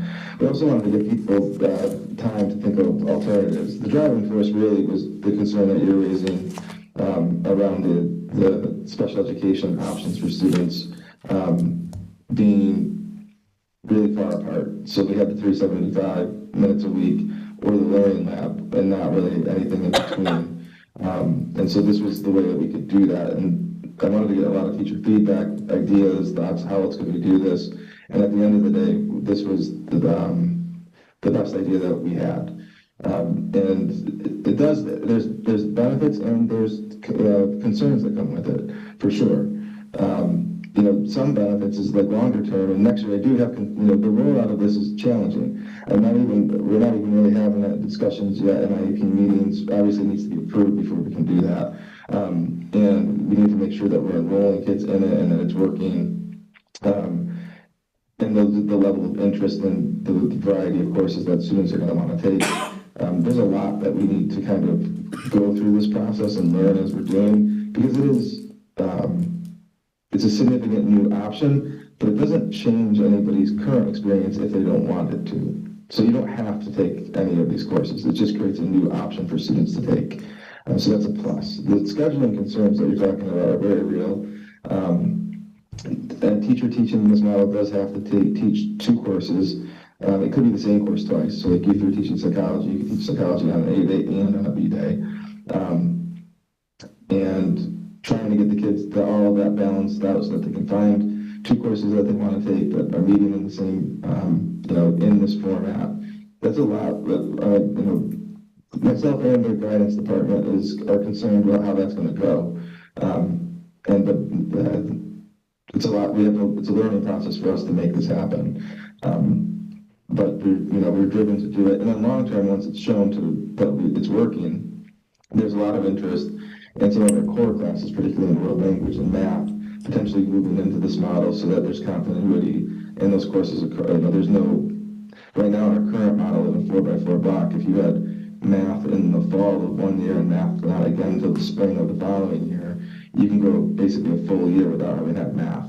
And that presents a lot of challenges for retention. So if we can get this to work, then we could start to look at moving some of the core classes that really benefit from that continuity into this model and it growing. But it was really an idea that we need to get this, we need to try this to get this moving.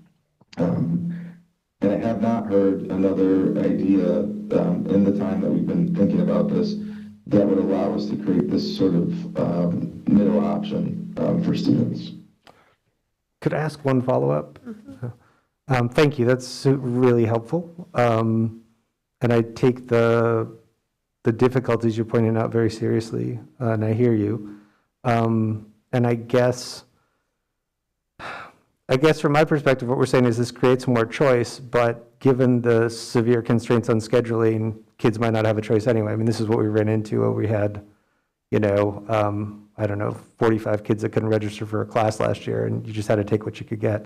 So the mapping of this new course and credit curriculum onto available staff and the student body and how it will actually flow through to meet the graduation requirements, I'm worried about. It sounds like guidance and you are worried about that. So it theoretically improves choice, but practically we might be in the same boat. And I guess I would say the other option, right, the other middle option to consider is if we're not looking at primarily doing IEP service delivery through this block schedule, which prevents people from taking other courses, and had other modes of service delivery, whether they're pull out or push in other ways, other accommodations, which would require resources, things could look different as well. And I understand there's an idea of not talking about ideas that require resources, or at least talking to us about them. But I do wonder what other models are possible if we went away from primarily trying to deliver service delivery through these blocks and looked at it in other ways. I mean, we don't deliver this that way at elementary, at JFK necessarily. They look different, right? There's other ways to do these things. They have different problems than you do. But I'm nervous that we're going to be asked to vote on this and then just roll it out in a month. Thank you. Member Mahoney. Oh, I'm so sorry. Yes. Okay. Sorry. The virtual hands and the in-person hands trip me up sometimes. Member Sanders Sullivan. Thank you, Principal Taglieri. I have just a quick question about the courses offered, and you might have touched on this, and excuse me if you did, but is this a sampling or is this set, and how are these decided? It's kind of set, and I say kind of because these are the courses that we'll be able to offer in this for students to register for in this March. These were decided by each department. I asked every department to come up with a couple of courses that are primarily electives and that were not grade level dependent, so that it had the widest ability for students to be able to the greatest number of students would be able to access these courses to try to generate the greatest amount of interest in these courses. Because that's one of the key components of this. That said, because we don't know the level of student interest in taking these types of courses, we won't know until we know what the interest level is, we don't know how many of them we can run. So this whole thing is structured to try to concentrate the interest in these courses into this one period and have it be available to the widest array of students possible, so that we can generate the most interest, so that we can have the classes be as large as we can. We need to have a critical mass of students registering for each one to be able to run it. So it's quite possible that we'll offer, I think it's 14, and we may only run 8 of them. Thank you. Okay. Principal Taglieri, thank you very much to you and your team who have worked to put this together. It's something that the CPAC community has really been advocating for, so I truly appreciate it. Thank you. And I just wanted to touch upon something that Member Stein said. There are 2 upcoming CPAC meetings. One is this Monday, January 12th, which will be on transition, but the one February 9th, it's my understanding that the case collaborative report will be presented that day. So that would give us some background on the secondary experience. So thank you. Thank you, and I think I might be going to that meeting. And yeah, but like I said, the work on this predated even our collaboration with CASE, so we don't have the results from that. But I think this was the thing that we could do right now within our existing format, within our existing contracts, that could allow us to start to generate additional options for all of our students. Member Joel. Thanks, Principal Taglieri. So one of the questions the question I have is, I know that there's been teacher feedback, but has there been any student feedback from current students or students that have recently graduated? I did talk to my student union representatives about this idea and asked them to talk to other students about it. I've not had widespread interest in this. I've not gathered widespread input on this, but the feedback that I've gotten has been a lot of curiosity. Part of the challenge in getting feedback on it is that it's a little hard to understand. And we really are going to have to take time with the students to explain how it works and what they're going to have to do. But it's a little complicated. And so the general idea, though, is being able to take additional courses that might be of high interest, but not necessarily a graduation requirement, or a really advanced level course that a lot of our students are seeking for college applications, but that they'd really like to be able to take it. This allows them to take it in a smaller dose. Thank you. Can I ask you potentially for our next meeting, or even before that, if you could share with us if you do get further feedback from students, particularly students who are currently in learning strategies and in Learning Lab? Yeah, we did do some consultation with liaisons about the number of students that maybe that this would be a good fit for, and it's really hard to gather that. It's hard to know, I guess, is really it's really hypothetical, but this gives something, especially for our rising ninth graders, to try, who haven't had the everyday strategies experience, that I think have become reliant on that. And Member Stein made a comment too about some of the other models of special education delivery. We do some of them. I would like them to grow, and I actually believe that this will allow us to grow that. Again, that's complicated, but that is one of the long-term goals with this model, is to have greater capacity for our special education teachers to be interacting with students in a variety of ways, in addition to the learning strategies environment.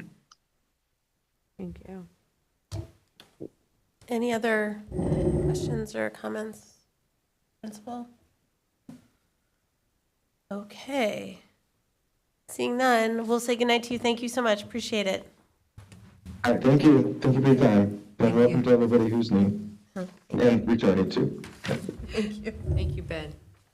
Point of order, we've got to extend time. Yes, it's 9:29. Is there a motion?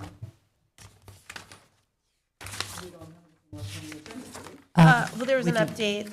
Donation. Oh, yes, there's a donation and an update, yes.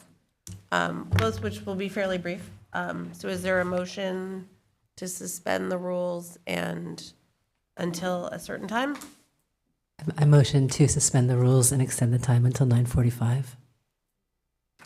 Second. Motion's made by Member Bartoli, seconded by Member Mahoney. Any discussion? Can we not do it till 9:45? Just Well, we don't have, I mean, if we have Yeah. before 9:40, we don't. no, I mean like 10 o'clock, because I know that there is an update on superintendent search, and just if there's a lot of questions. But Well, that's the motion on the floor. So let's vote. And if it vote on it, passes. yes. Roll call, please, Cassie. Sorry.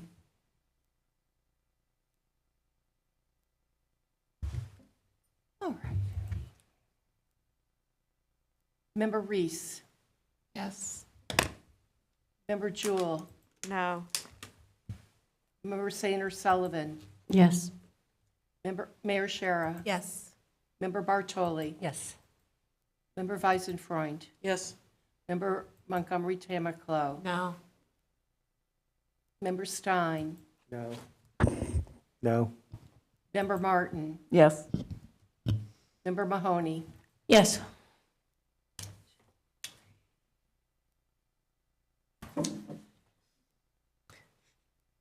Seven yes, 3 no. Okay.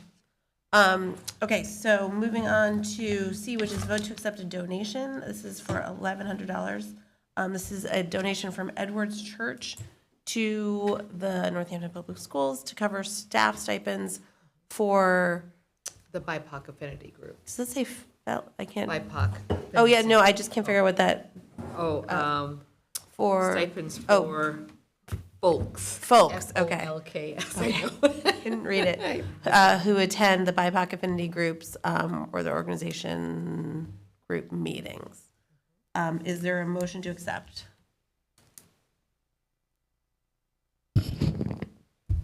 I move we accept. Is there a second? Second. Okay. Any discussion? Who was the second? I'm sorry. The second was Got it, Robbie. Member Sanders Sullivan. Okay. Any discussion on accepting this donation? All those in favor, please say aye. Aye. Any objections? Abstentions? Okay, that passes unanimously. Okay, good night, thank you. And then a brief update. So just to let everyone know, we've received many letters of interest for the preliminary superintendent search committee. And as Cassie has informed me, so we didn't set a deadline for that, but I think that we would like to have, anyone who, we've already received many applications. Let's say, please, anyone who's listening, if you'd still like to apply, please do so by Monday. Work on making those appointments in the next 2 weeks. And thank you for everyone who has expressed interest. Appreciate it. There will be 2 school committee members serving on it. If you're interested, please let me know. I believe I've heard from a couple of members, but if it's anyone else, please let me know. And just an update that so far we have received 5 applications for superintendent, and applications close on February 13th. So we have gotten some applications, and there's still time on that. Any other updates, Cassie, that you can think of? No. Okay.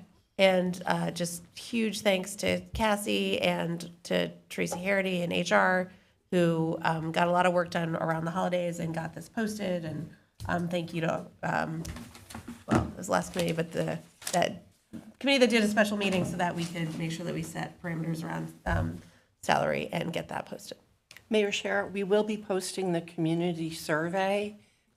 Tomorrow's Friday, so next week we'll be posting that to the NPS and to the Northampton websites. Great, thank you. And so I will ask all of you if you have, if you have email lists, newsletters, things like that, if you could please share that on there. We'll post it on the city website as well, and we'll put it in the city newsletter. But if, as much as you can, push that out into the world and try and encourage people to please take that survey. It would be appreciated. Any questions? Yes. Cassie, also appreciation for all the work you're doing and to all the other staff too. I think I heard you mention casually before that not enough students have Thank you.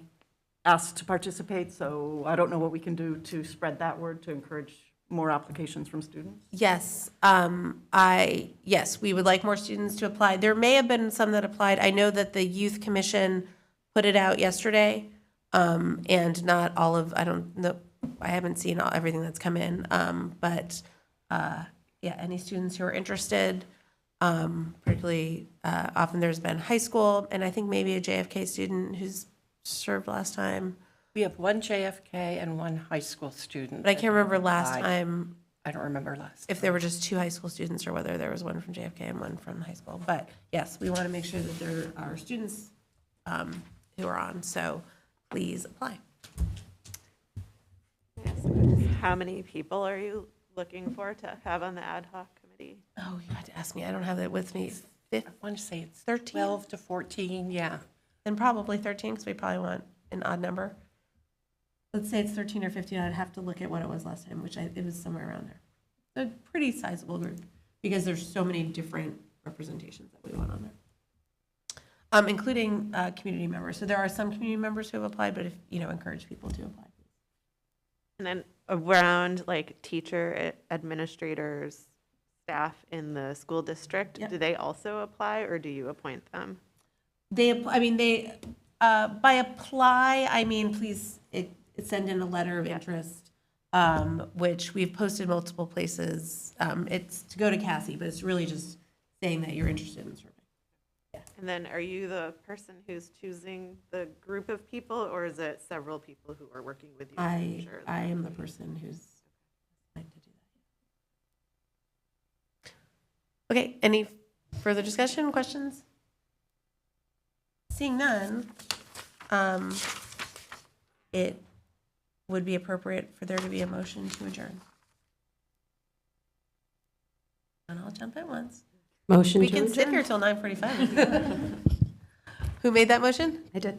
Member Sanders Sullivan, seconded by? Second. Seconded by Member Montgomery Atomiclo. Roll call, please. Member Sanders Sullivan. Yes. Mayor Shara. Yes. Member Bartoli. Yes. Member Weisenfreund. Yes. Member Montgomery Tamaclo. Yes. Member Stein. Yes. Member Martin. Yes. Member Mahoney. Yes. Member Reese. Yes. Member Jewell. Yep. Unanimous. Great. We have adjourned. Thank you, everyone. Thank you, everyone else who had joined us.